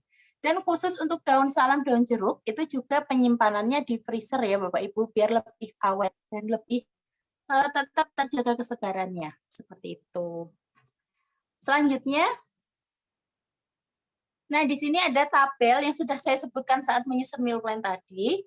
Di sini ada tabel rata-rata untuk jangka penyimpanan bahan makanan. Ada sayuran, ada bumbu, ada juga protein. Ini bisa dijadikan referensi atau acuan saat menyusun meal plan. Mungkin nih nanti saat Bapak Ibu membaca ini, ada pertanyaan, kok beda ya Mbak sama dari saya cari di Google. Nah, jadi yang saya bikin tabel di sini adalah tabel berdasarkan pengalaman yang sudah saya lakukan dalam menyusun food preparation. Jadi untuk rata-rata lama penyimpanan bahan makanan yang menggunakan kulkas rumahan. Kadang kan kalau yang kita lihat di Google itu adalah menggunakan kulkas yang khusus freezer. Kayak contohnya, daging bisa bertahan hingga 1 tahun. Soalnya itu disimpan di freezer yang khusus untuk daging. Karena kita menggunakan freezer rumahan, makanya penyimpanannya itu agak sedikit berbeda. Nah, makanya di sini saya bikin yang sesuai rata-rata lama penyimpanan sayuran untuk kulkas rumahan. Nanti bisa dibaca-baca Bapak Ibu untuk referensi dalam menyusun meal plan tadi. Selanjutnya ini ada contoh food preparation. Nah, salah satu manfaat food preparation itu adalah kulkasnya jadi rapi. Jadi kalau misalnya nih Bapak Ibu udah mulai males untuk masak, kok bawaannya udah males terus ya untuk masak. Coba deh lakukan food preparation, lalu tata kulkasnya, nanti ngelihat kulkas rapi lagi, itu biasanya jiwa semangat kita untuk memasak itu akan muncul kembali. Karena kalau misalnya lihat kulkas rapi kan masak jadi bawaannya seneng ya Bapak Ibu. Jadi kita semangat lagi gitu untuk memasaknya. Selanjutnya, nah di meal preparation ini selain kita kalau kita mau masak cepat, selain kita menyiapkan bahan makanannya dengan food preparation, terus kita tahu meal plan-nya, ini juga ada beberapa tips yang bisa kita lakukan agar kita memasaknya lebih cepat lagi di dapur. Yang pertama itu bisa kita buat yang namanya bumbu dasar. Jadi bumbu dasar itu ada banyak jenisnya, ada bumbu dasar merah, bumbu dasar putih, bumbu dasar kuning, bumbu dasar hijau, seperti itu. Nah, di sini untuk bumbu dasar, saya contohkan untuk resep versi simpelnya. Jadi resep, kalau nyari bumbu dasar, resep bumbu dasar itu ada banyak jenisnya. Mungkin nyari di Cookpad, nyari di Google, nyari di Instagram, itu akan berbeda-beda. Nah, resep yang saya share di sini adalah versi simpelnya. Jadi bahannya itu cuma menggunakan bawang merah, bawang putih, dan juga cabai-cabean. Maaf Mbak, bisa ke slide selanjutnya. Jadi versi simple, kalau versi simple ini agar bisa digunakan ke lebih banyak masakan. Jadi kalau mau masak tinggal ambil aja 1 sendok, setengah sendok, seperti itu. Jadi nggak perlu mengupas bumbu, nggak perlu ngulek-ngulek lagi, tinggal pakai bumbu dasar. Nah, untuk masalah bumbu dasar ini nanti untuk tambahan materi tambahan aja ya Bapak Ibu, nanti bisa dibaca-baca lagi. Untuk bumbu dasar merah itu contohnya bisa buat balado, bumbu Bali, bumbu rujak, rica-rica, dan lain-lain. Next juga ada bumbu dasar kuning. Ini juga nanti dibaca-baca lagi ya, Bapak Ibu, nanti materinya akan dibagikan. Lanjut juga ada bumbu dasar putih. Bumbu dasar putih ini bisa buat tumis-tumisan, buat capcay, buat nasi goreng, buat sop, itu juga bisa. Terus selanjutnya, Bapak Ibu juga bisa membuat yang namanya baceman bawang putih dan juga minyak bawang. Nah, minyak bawang ini biasanya dia lebih untuk penyedap ya, biar masakan kita lebih harum, itu bisa menggunakan si minyak bawang ini. Cara membuatnya cukup bawang putih digoreng sebentar, jangan sampai gosong, nanti ditunggu dingin minyaknya, lalu disimpan beserta bawang putihnya. Kemudian untuk baceman bawang putih, itu bawang putih kita haluskan, tapi jangan sampai ada air yang ikut di dalam wadahnya ya. Jadi bawang putih kering kita haluskan, terus kita rendam menggunakan minyak. Kita fermentasi minimal 24 jam, setelah itu baru bisa kita gunakan. Itu biasanya untuk bikin tumis-tumisan, bikin capcay, nasi goreng, itu rasanya lebih enak, lebih harum. Seperti itu. Next, selanjutnya kalau kita ingin mempermudah atau mempercepat memasak di dapur, kita juga bisa menyiapkan yang namanya stok lauk frozen atau frozen food. Kita bisa menyiapkan, jadi kita buat sendiri ya sebaiknya, agar kita tahu nih apa aja bahan-bahan yang kita gunakan, bagaimana kebersihannya, bagaimana kehigienisannya dalam proses memasaknya, seperti itu. Contoh untuk frozen food banyak, yang paling sering adalah kita bisa membuat ayam tempe ungkep, tahu ungkep, itu bisa. Terus kita bikin nugget, itu bisa. Atau misalnya kalau kita masak daging, itu kan lama ya. Daging itu atau iga, misalnya memasak iga, itu bisa ibu-ibu rebus sekalian atau di presto. Jadi menyimpannya dalam keadaan sudah rebusan. Jadi kalau mau masak nggak perlu ngerebus lagi, tinggal kita masak aja seperti biasa. Terus untuk sisa air rebusannya itu juga jangan dibuang ya Bapak Ibu. Bisa kita simpan di dalam freezer. Nanti kita gunakan sebagai kaldu saat akan memasak. Seperti itu. Nah, sekian dulu materi dari saya. Ada kurang dan lebihnya saya mohon maaf. Nanti untuk selanjutnya bisa kita tanya jawab di sesi diskusi. Untuk waktunya saya kembalikan ke Mbak Moderator. Iya, terima kasih Mbak Alun. Ini ilmunya banyak banget nih. Kita jadi bisa tahu gimana caranya untuk mempersiapkan masakan seminggu ke depan ya paling nggak. Cuma ini banyak pertanyaan yang muncul nih. Kita langsung bacain satu-satu ya Mbak ya. Ya boleh Mbak, silahkan. Iya, ini dari Mbak Novi. Assalamualaikum Mbak Alun. Perkenalkan saya Novi. Ya, di rumah ada 2 dewasa dan 2 anak. Saya mau cerita nih, pernah menerapkan food preparation untuk seminggu. Kan dikiranya masakan itu akan awet dari pagi sampai malam. Tapi kenyataannya waktu siang menunya udah habis. Wah, ini pasti pada ketagihan masakan ibunya semua nih. Dan untuk makan malam saya masak lagi pakai menu untuk hari berikutnya. Akhirnya food preparation yang saya siapkan seminggu hanya bertahan 3 sampai 4 hari. Nah, ini jadi over budget juga nih Mbak kalau kayak gini kan. Nah, habis itu akhirnya belanja lagi. Nah, gimana caranya agar menu food prep yang disiapkan itu cukup dari pagi sampai malam? Gitu Mbak, coba. Oke, langsung dijawab aja kali ya Mbak Iya, ya. langsung aja Mbak, silakan. Nah, jadi saat kita menyusun food preparation itu kan ada berkaitan dengan meal plan itu tadi ya, kita rencanakan memasaknya. Nah, itu kalau misalnya nih kita masak yang harusnya buat 2 kali tapi habis dalam 1 kali makan, itu berarti kita perlu mengevaluasi nih. Berarti kita masaknya apakah sudah sesuai porsi dengan keluarga kita. Kalau misalnya lebih seringnya kok kita masaknya harusnya buat 2 kali tetapi habis dalam 1 kali, oh berarti kita porsi masaknya itu kurang, berarti porsi masaknya harus ditambah. Berarti saat kita melakukan food preparation, berarti beli sayurannya juga harus ditambah, disesuaikan, seperti itu. Soalnya nih kalau misalnya kita logika aja, kalau misalnya kita masak 2 kali habis dalam 1 kali, oh berarti kan itu kemungkinan besar kita memasaknya adalah porsinya yang kurang, seperti itu. Jadi tinggal disesuaikan aja Mbak, ditambah porsinya saat memasak, otomatis kalau menambah porsi, kita juga menambah bahan makanan yang kita simpan, seperti itu. Iya, jadi tinggal ditambah porsinya ya Mbak. Atau mungkin benar. menu pagi itu untuk makan pagi dan makan siang, malam nanti masak lagi tapi nggak terlalu banyak gitu Masak kali ya Mbak lagi. ya.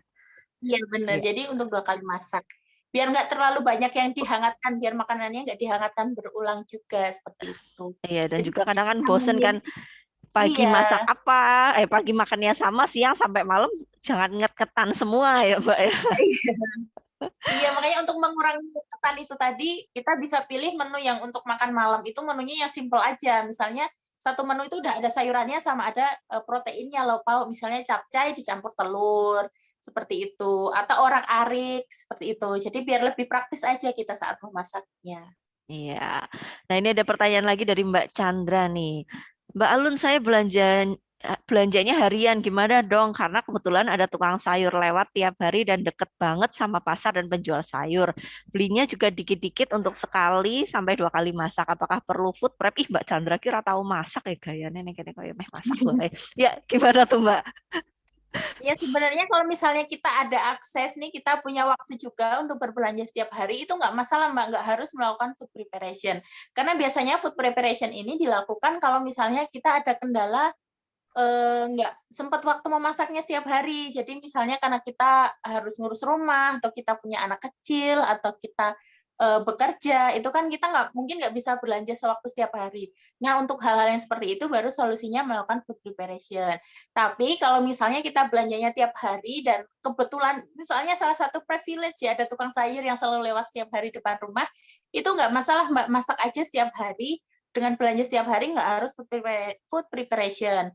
Nah, mungkin materi food preparation-nya ini tetap bisa digunakan untuk menyimpan bahan makanan yang kita beli di tukang sayur nih, biasanya kan kadang ada sisanya. Walaupun kita masaknya sedikit, tapi kan kadang ada tetap sisanya nih yang sayuran yang kita nggak kemasak. Nah, itu mungkin bisa kita simpan dengan metode food preparation itu tadi untuk masak besoknya, biar nggak asal simpan dan nggak busuk seperti itu. Jadi nggak wajib melakukan food preparation itu, disesuaikan aja dengan kebutuhan keluarga masing-masing.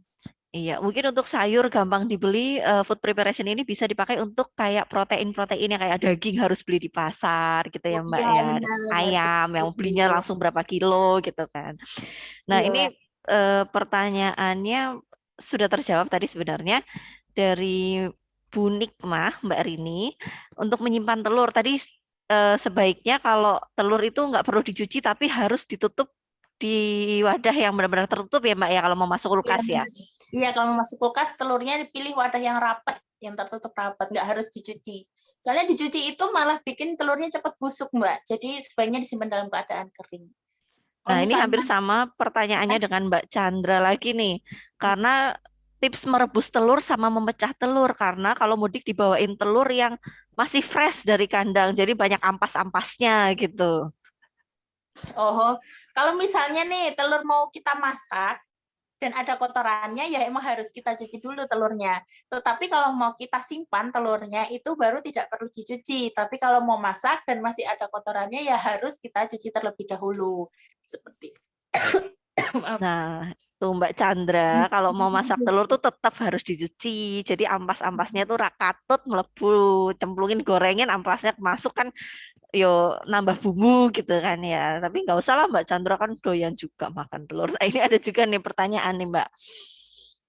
Dari Mbak Emma Hafiz, Mbak Alun, kalau storage box yang udah ada tirisannya itu efektif nggak ya? Karena selama ini kalau pakai tisu biasa atau tisu dapur, iya sih memang karena kan harus beberapa kali ganti ya, jadi bikin sampah banyak. Nah, itu gimana tuh Mbak? Storage Ya, box yang sudah ada tirisannya. kalau yang sudah ada tirisannya itu boleh untuk apa ya, untuk meminimalisir penggunaan tisu ya biar nggak jadi sampah. Itu juga bisa jadi alternatif. Tetapi kalau kita menggunakan yang ada apa namanya, ada saringannya ya, ada penirisnya, itu juga sering kita cek ya. Kalau misalnya di bagian bawah saringannya itu sudah terkumpul air di situ, jangan lupa untuk langsung dibuang karena kalau misalnya basah di situ menjadi terlalu lembab, itu mengakibatkan sayurannya jadi cepat busuk. Jadi bisa menggunakan kalau yang udah ada saringannya itu tidak perlu menggunakan tisu lagi. Seperti itu. Nah, Mbak, untuk penggunaan tisu itu biasanya dipakai untuk alas atau di atasnya juga ditaruh kalau naruh cabai gitu kan, bawahnya dialasin tisu. Nah, atasnya tuh perlu dikasih tisu lagi nggak?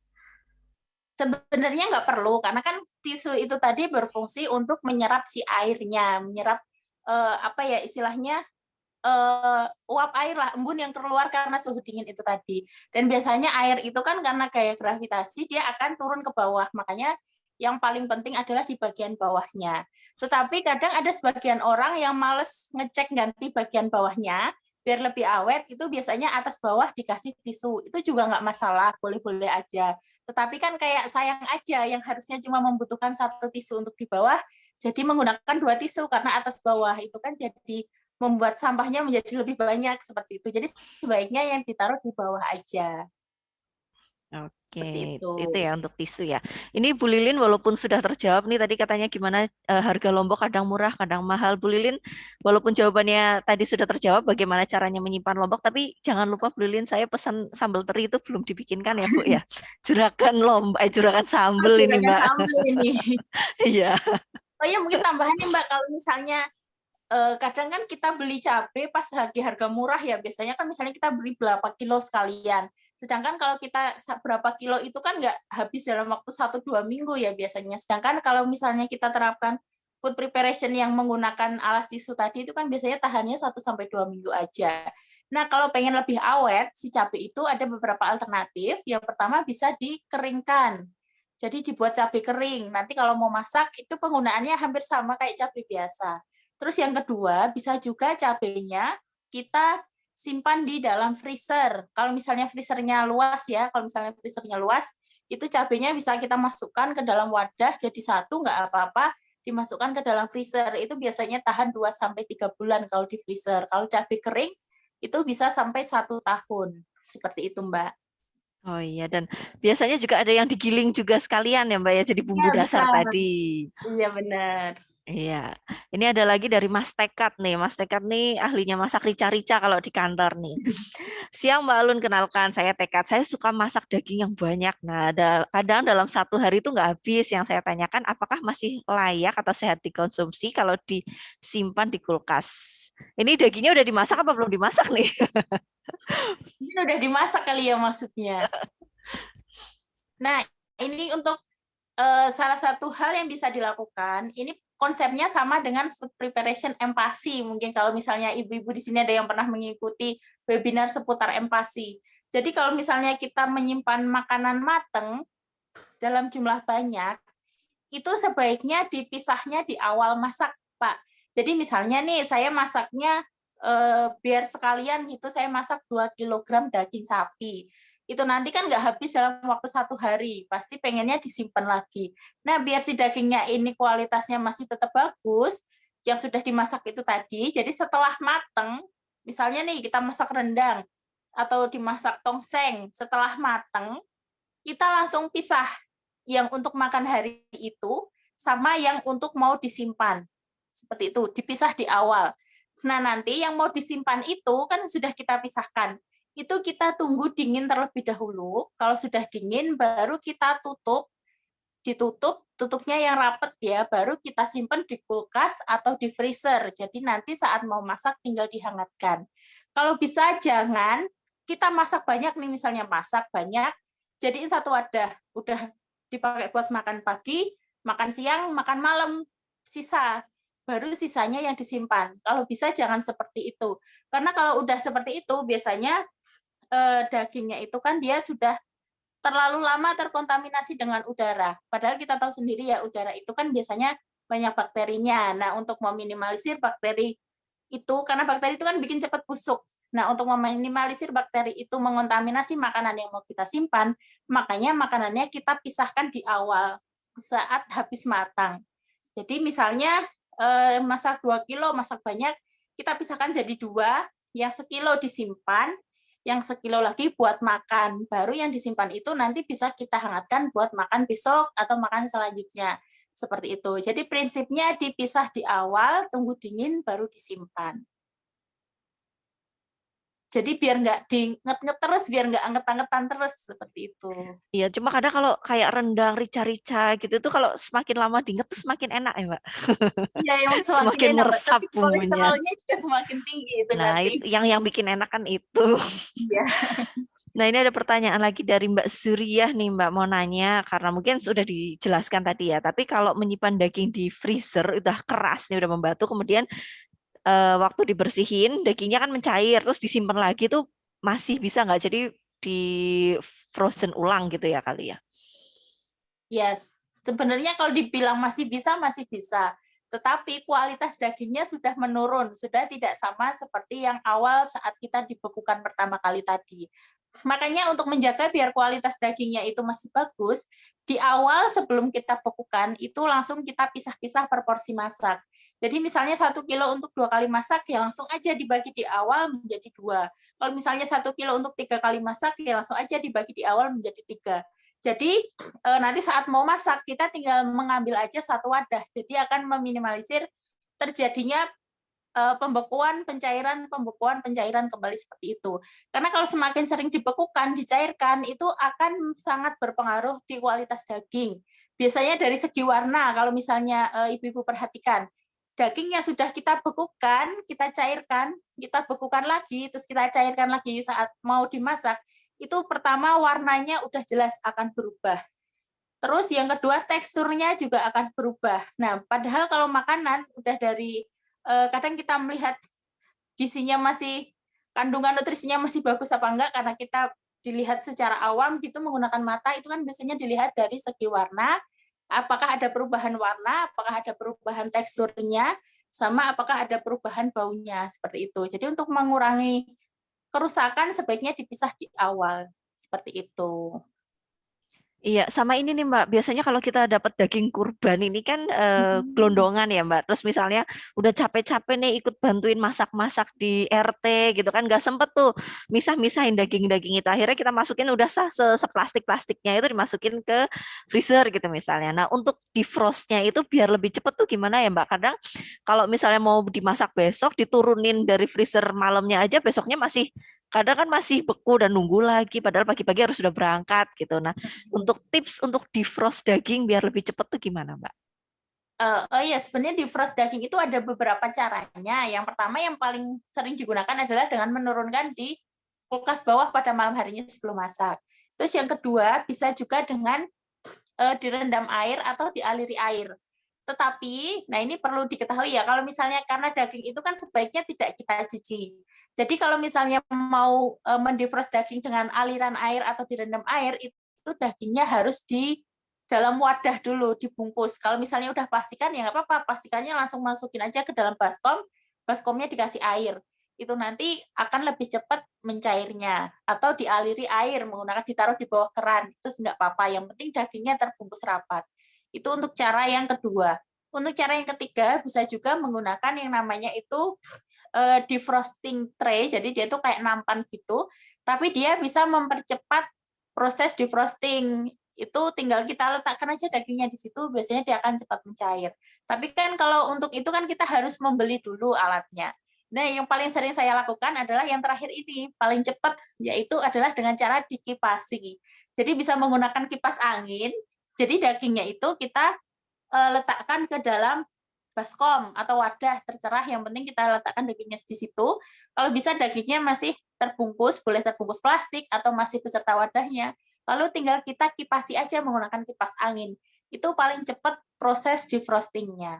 Seperti itu. Kalau misalnya pengen buru-buru memasak.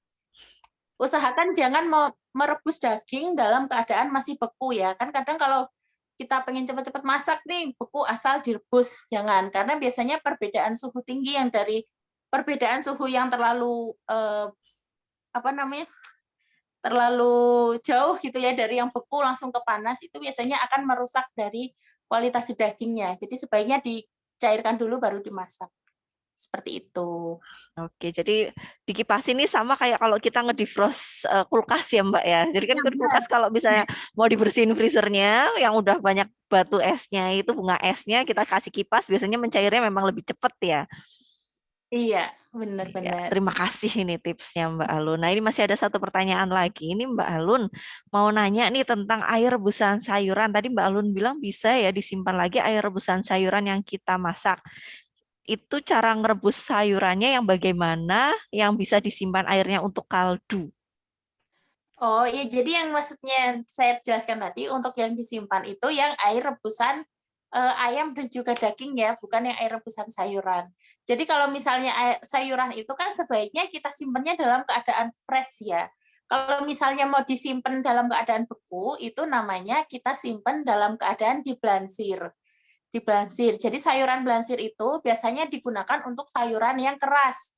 Jadi biar mempersingkat kita memasak sama biar sayuran itu lebih awet disimpan di freezer. Untuk contoh sayuran yang bisa diblansir itu wortel, terus jagung, buncis, terus Brokoli ya brokoli itu Mbak ya. juga Ya. bisa. Iya, pokoknya sayuran yang dia itu keras teksturnya. Itu bisa diblansir. Dan diblansir ini adalah kita rebus air dulu hingga mendidih. Kita sayuran tadi kan udah kita cuci sama kita potong-potong. Kita masukkan ke air mendidih itu cuma 1-2 menit aja. Pokoknya sebentar aja. Hingga warnanya mulai berubah, langsung kita masukkan ke dalam air es. Nah, setelah itu tinggal kita tiriskan, lalu kita wadahi, kita simpan di freezer untuk disimpan gitu untuk stok. Itu biasanya awet 2 hingga 3 bulan. Nah, jadi untuk air bekas rebusannya itu nggak perlu kita simpan karena kan cuma kita gunakan untuk 1-2 menit aja ngerebus sayurannya. Jadi di situ nggak terlalu banyak kayak kandungan nutrisi dari sayuran yang ada di air. Jadi nggak perlu kita simpan. Kalau mau kita simpan untuk kaldu, itu ya kita simpan kaldu dari rebusan si ayam atau si daging itu tadi. Kalau misalnya emang niatnya mau bikin kaldu dari sayuran, ya itu udah beda lagi prosesnya. Kalau kita mau bikin kaldu dari sayuran, ya sayuran itu yang mau kita gunakan untuk kaldu, itu kita bumbui biasanya pakai daun bawang, pakai bawang bombay, kita masukkan ke dalam panci, diberi air, dan dimasaknya pakai api yang benar-benar kecil, dimasak sekitar 4-6 jam. Itu tujuannya adalah untuk membuat kaldu. Tapi kalau misalnya cuma air bekas rebusan blansir, itu nggak perlu disimpan. Karena sebaiknya kita menyimpan sayuran kan emang dalam keadaan fresh, seperti itu. Iya, jadi mungkin tadi yang disimpan lagi itu mungkin ada untuk tempe gitu misalnya, kayak ungkepan tempe nanti kuahnya itu bisa buat bikin kremesan, kayak gitu juga bisa Ya, ya Mbak bisa. ya, Itu biasanya kan bisa gitu kan. disimpan, benar. Iya, ini masih ada pertanyaan nggak nih dari ibu-ibu dan bapak-bapak juga boleh nanya nih, karena yang biasa di dapur kan nggak harus ibu-ibu. Silakan kalau masih ada yang mau ditanyakan bisa di chat atau bisa raise hand juga bisa, nanti kita ngobrol langsung sama Mbak Alunnya di sini. Mumpung ada yang ditanyain gitu ya Mbak ya. Nanti kalau misalnya mungkin ada yang belum puas, nanti boleh ya Mbak ya, kita main ke Instagramnya, mampir ke Boleh DM-nya. silakan kalau misalnya nanti misalnya nih pas sambil jalan melakukan food prep ada masih bingung atau ingin ditanyaan, boleh langsung DM aja di Instagram saya. Nah ya, bisa langsung DM aja nih, langsung dibales ya Mbak ya. Kita kan udah ketemu di sini, nanti langsung Insya DM Allah nanti aja. bisa dibales. Iya, pas respon kok. Tenang aja Mbak Alun. Ya, ini mungkin masih ada pertanyaan nggak? Atau Mbak Rini mau menambahkan mungkin? Silakan Mbak Rini. Enggak, Mbak Ranti, sudah cukup kalau buat saya ya. Memang saya juga di rumah kebetulan ada sharing juga ya, sama seperti yang disampaikan Mbak Alun, saya sudah menerapkan juga. Cuma kalau untuk ada beberapa yang saya belum ketahui, yaitu seperti telur, belum pasti banget nih, karena informasinya kan memang tidak boleh dicuci. Karena selama ini saya kan sebelumnya dulunya tuh saya cuci gitu, karena kok kotor sekali gitu. Terus walaupun saya masukin ke kotak juga tetap saya cuci gitu. Tapi pas belakangan ini ya udah saya nggak cuci lah. Saya usahakan maksudnya menghindari bakteri ya Mbak Alun ya. Iya. Nah, Nanti kalau bakterinya bisa masuk kalau dicuci. ya, nah kalau untuk ayam nih, kalau saya sih lebih kepada kebosanan anak-anak gitu. Jadi anak-anak tuh makannya kan menunya itu terus gitu ya. Nah itu kalau saya problem saya kebosanannya anak-anak. Karena kan kita kan yang kita ketahui memang kan kita kan makan yang sehat yaitu ayam, ikan seperti itu ya, telur, tempe, tahu. Tapi terkadang yaitu problemnya anak-anak tuh sekarang tuh senengnya kepada makanan yang fried chicken gitu. Jadi ayamnya tuh selalu dibalur dengan tepung crispy gitu loh. Nah, kalau untuk anak-anak mungkin nggak bosen ya, tapi kalau untuk saya tuh masak seperti itu terus bosen.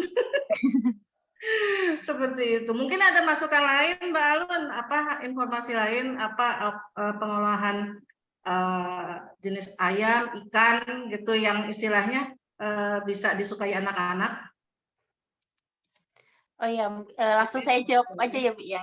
Nah, Ya, mungkin ini bisa dijadikan referensi nih, karena biasanya kan kalau masak itu aja, biasanya kalau ayam ujung-ujungnya ya kayak diopor, disemur, digoreng, biasanya gitu-gitu aja. Nah, ini ayam ini sebenarnya bisa kita kreasikan, Bu, bisa kita campur juga dengan sayur-sayuran misalnya. Itu bisa ayamnya kita buat, misalnya kita buat egg roll, jadi ayamnya itu kita giling, boleh dicacah, kalau misalnya ada cuper bisa dihaluskan menggunakan cuper. Kalau misalnya nggak ada bisa aja dicacah menggunakan pisau seperti itu, terus dibumbuin pakai bawang putih, pakai telur.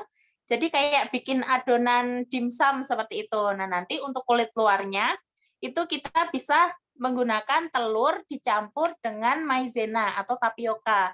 Terus dibikin kayak kulit lumpia seperti itu, Bu. Dibikin kayak kulit lumpia, nanti ayamnya, adonan ayam ditaruhkan di dalamnya, terus digulung, terus nanti dipotong-potong, digoreng, seperti itu. Nah, biar nggak bosen nih, seperti itu bisa juga di-mix pakai sayuran. Jadi di adonan ayamnya itu bisa dicampur sama wortel parut atau brokoli yang misalnya bagian ijo-ijonya itu diiris kecil-kecil, dicampur di situ juga bisa. Seperti itu. Atau nih ayamnya dibikin ayam katsu juga bisa, Ibu. Jadi pilih bagian dada ayam, itu nanti terus dimarinasi pakai bawang putih, lada, sama garam, terus dibaluri ke telur, terus dibaluri lagi ke tepung panir, nanti terus digoreng. Itu bisa, terus nanti di mix-nya pakai saus teriyaki atau saus lada hitam, nanti dimakannya sama sayuran rebus biasanya, seperti itu juga bisa. Jadi tinggal kita nge-mix-nya aja sih, Bu. Tapi paling sering biasanya dibikin ayam katsu, itu bisa dibikin stok frozen ya, jadi biar kita nggak ribet, bikin banyak sekalian, terus disimpan di freezer, nanti kalau mau masak tinggal goreng, gitu bisa. Kayak egg roll itu juga kita simpan di freezer, nanti kalau mau masak tinggal kita keluarin satu gulung misalnya, terus dipotong-potong, terus digoreng, itu juga bisa. Seperti itu. Atau misalnya mau dimasak rica-rica, kalau yang simpel ya kayak misalnya rica-rica seperti itu. Atau diolah itu juga bisa. Ya gitu Bun, bikin egg roll ala-ala Hokben Bun, biar Ya, nggak bosen. biar lebih sehat bisa di-mix sama sayuran itu juga bisa. Apa Bunda bikinnya kayak gitu nanti bilangnya ini belinya di Hokben loh. Kita kan pasti mau makan itu pasti Bun.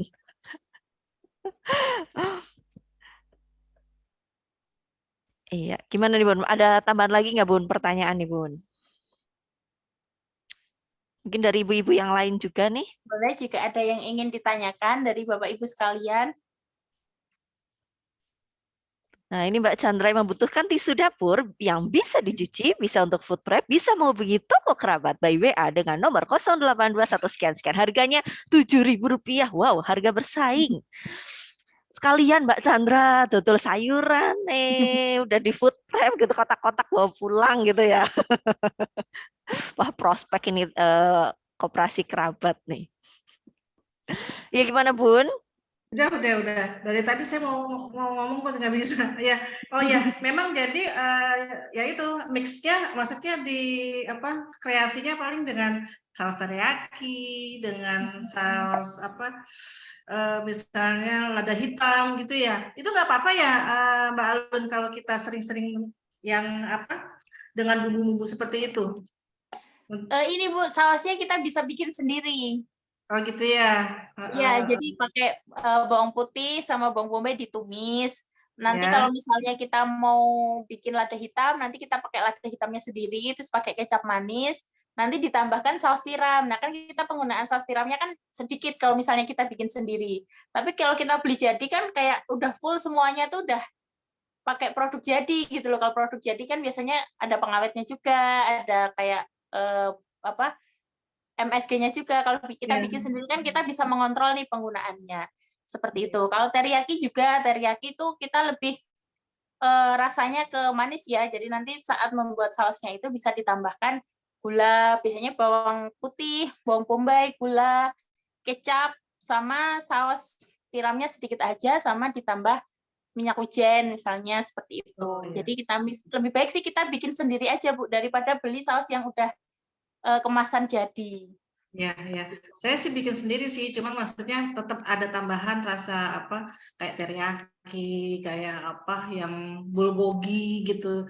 Masih ada dikasih sedikit-sedikit sih biar maksudnya agak terasa-terasa gitu. Ya, masih nggak apa-apa sih Bu kalau masih Nggak apa-apa sedikit-sedikit ya, asalkan nggak masih tiap aman hari ya. ya. Ya, ya. Aman. Aman. Ya.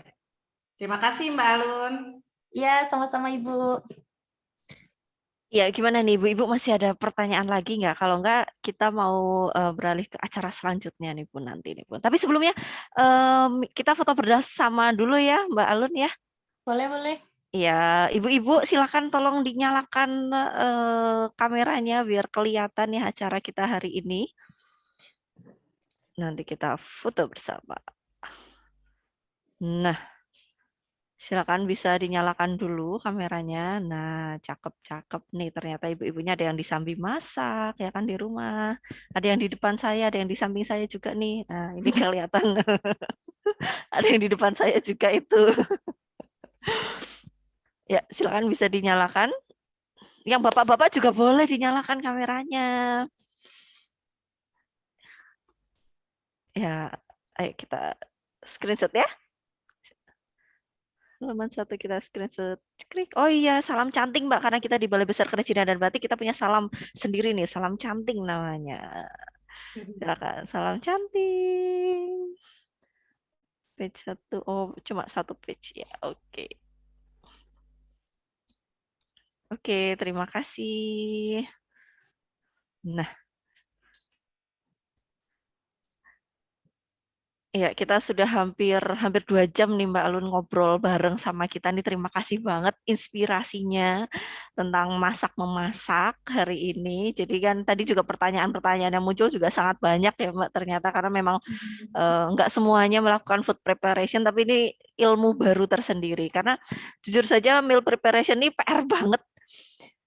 Setiap hari tuh hampir setiap hari mikir besok masak apa. Ntar kalau malam udah mau tidur baru kepikiran, oh iya saya sok masak apa ya. Wah, jangan masih mikir lagi. Apalagi kalau saya ini misalnya ya udah nyiapin nih sayurnya apa aja. Lagi musim ini Mbak lahiran. Nah, kita nyumbang kan nyumbang bayi, besoknya dapat ingkung, hampir tiap hari dapat Iya, ingkung sampai nggak jadi bingung. masak. Nah, ya makanya itu nggak jadi masak ya, eman kalau nggak dimakan. Sayang makan ayam terus juga bosen kan, tapi kan sayang juga kan akhirnya apa yang sudah disiapkan berantakan lagi. Ya udahlah buat besok lagi kan gitu. Cuma dengan adanya ilmu ini suatu ilmu baru buat ibu-ibu juga ya. Terima kasih sekali lagi Mbak Alun sudah bergabung bersama kami. Ya, Kapan Kak? sama-sama. Kalau pulang ke Bantul, mampir Mbak ke Jalan Kusuma Negara nih, deket kok. Boleh deh, insya Allah bisa kapan-kapan mampir. Iya, tadi waktu Mbak Alun perkenalan, iya saya tinggalnya di Bekasi, tapi aslinya Bantul, ibu-ibu di sini langsung, wow Bantul loh, pada gitu semua Mbak.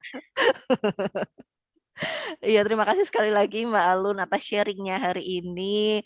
Mohon maaf kalau kita juga ada pertanyaan yang kurang berkenan atau dalam ngobrol ini ada kata-kata yang kurang berkenan juga. Tapi jangan bosan-bosan kalau nanti tahu-tahu DM-nya diserang sama ibu-ibu. Gak Iya, apa-apa nggak ya apa-apa. Mbak Saya ya. malah seneng Mbak. Kalau misalnya ada yang sharing gitu, saya malah seneng. Iya, terima kasih sekali lagi. Dan Bun, kita ke sesi selanjutnya Bun, ada yang sangat menarik di setiap acara DWP pasti ada acara bagi-bagi door prize. Silakan Mbak Ranti. Iya, eh, kita akan share door prize untuk jadi tuh kita ada banyak banget door prize ya Bun ya, dan juga ada bingkisan untuk semuanya ya Mbak ya, bingkisan untuk semuanya yang bisa diambil di ruang sebelah keuangan. Nanti bisa diambil perwakilan peruangan aja ya Bun ya. Iya Mbak Ranti, perwakilan aja biar lebih enak. Ya, itu ada bingkisan khusus untuk ibu-ibu dan pegawai di Balai Besar Kerajinan dan Batik ini. Nah, kita akan share 3 orang peserta yang pertama join nih. Ayo kita lihat siapa aja nih. Kita lihat di chat. Silakan Mbak. Nah, 3 pemenang door prize untuk 3 peserta pertama yang join Zoom. Ada Mbak Chandra, ada Budasi, dan Mas Hafid. Lah, ini Mas Hafid join duluan nih tadi. Gitu-gitu, tapi sekarang udah ini kayaknya, tapi nggak apa-apa. Gitu-gitu udah apa, walaupun masih single ya, join duluan, siapa tahu di kosan bisa masak gitu kan. Nah, selanjutnya untuk pemenang door prize untuk penanya yang beruntung hari ini, silakan Mbak, bisa di-share. Tara, ada 6 orang penanya beruntung. Ada Mbak Emma Hafiz, Mbak Novi, Bu Lilin, juragan sambal kita bersama, Mas Tekat, Mbak Surya, dan Mbak Yahya Hasna Faiz. Ini untuk 6 orang. Sementara itu kita sudah ada 9, tapi masih ada sisanya. Jangan salah. Karena doorpress kita tuh tumpe-tumpe ya Bun. Ya nggak tanggung-tanggung. DWP tuh kalau beli doorpress, 32, ngapain? Nggak usah kasih doorpress. Doorpress tuh ya 10, 15 ya Bun ya. Nah, ya kita akan selanjutnya share screen dulu saja. Akan ada door prize yang kita putar. Sebentar. Nah, ini dia. Mbak, kita putar dulu nih, Mbak. Ini door prize yang ini untuk semuanya kecuali yang sudah dapat ya, biar yang lainnya kebagian juga. Putaran pertama. Tara, siapa yang mendapatkan door prize hari ini? Ding. Oh, belum berhenti ya, Mbak?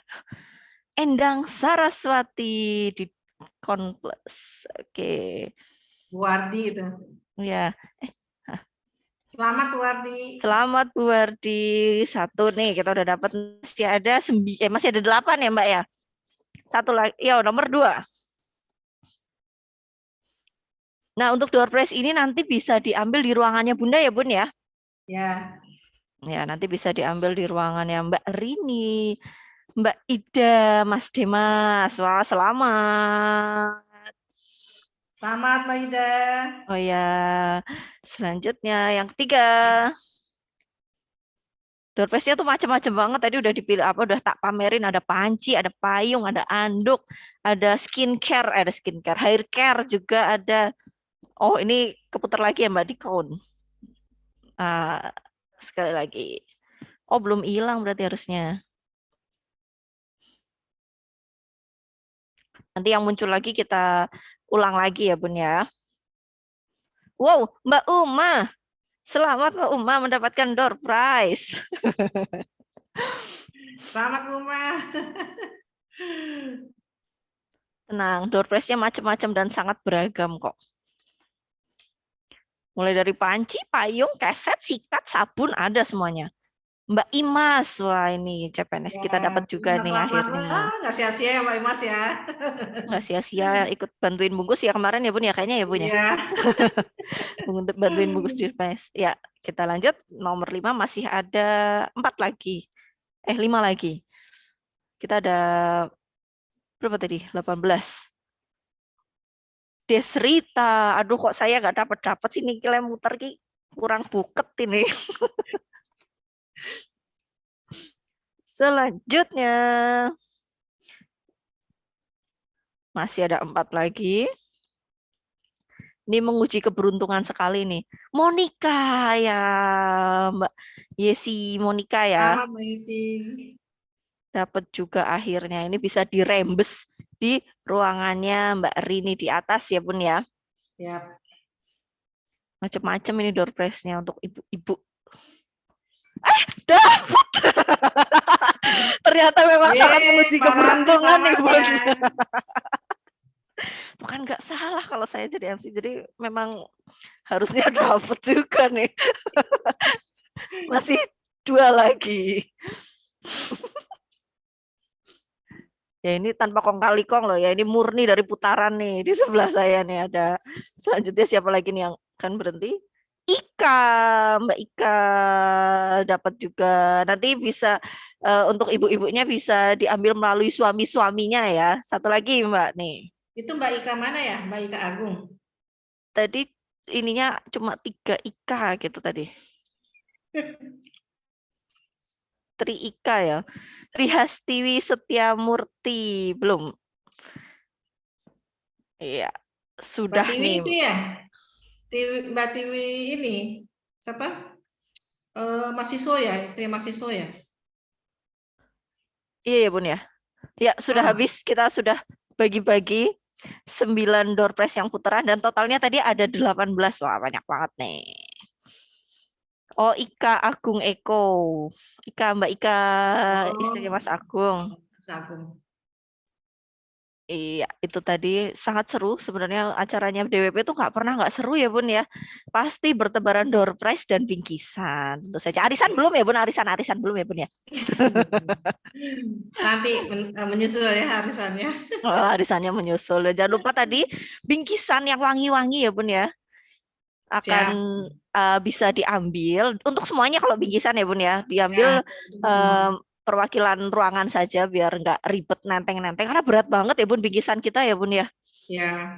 Kan ada 3 kiloan gitu ya Bun, ada ya. Kalau beberapa kemarin kan pernah kita kasih bingkisan minyak goreng ya Bun ya. Nah ini hari ini yang wangi-wangi nih biar Ya. Untuk semerbak bersih-bersih, semuanya. Mbak. Ya. Iya, itulah tadi acara bincang online spesial Hari Ibu hari ini. Sekali lagi selamat Hari Ibu untuk para ibu-ibu, untuk mbak-mbak yang belum dapat pasangan untuk menjadi ibu juga semoga disegerakan ya Bun ya. Ya, Hari Ibu ini 22 Desember ini sungguh sangat berkesan karena DWP punya acara sendiri nih hari ini. Terima kasih juga untuk Mbak Alun yang sudah berbagi inspirasi agar ibu-ibu di sini Ya, lebih sama-sama. inovatif lagi ya Mbak ya. Dalam masak memasak. Terima kasih loh Mbak, mampir-mampir pokoknya kalau kalau pulang kampung, kalau pulang ke Jogja, pulang ke Bantul, mampir Iya, ke insya Allah nanti main-main ke ini. kantor. Kan deket banget Mbak, itu Kantor. cuma tinggal set gitu doang. Bantulnya mana Mbak? Saya di ini, Babang Lipuro, Bantul Selatan. Oh, Bantul Selatan nggak apa-apa, masih Jogja juga. Ini tinggal ngalor sidik gitu ya Mbak ya. Iya.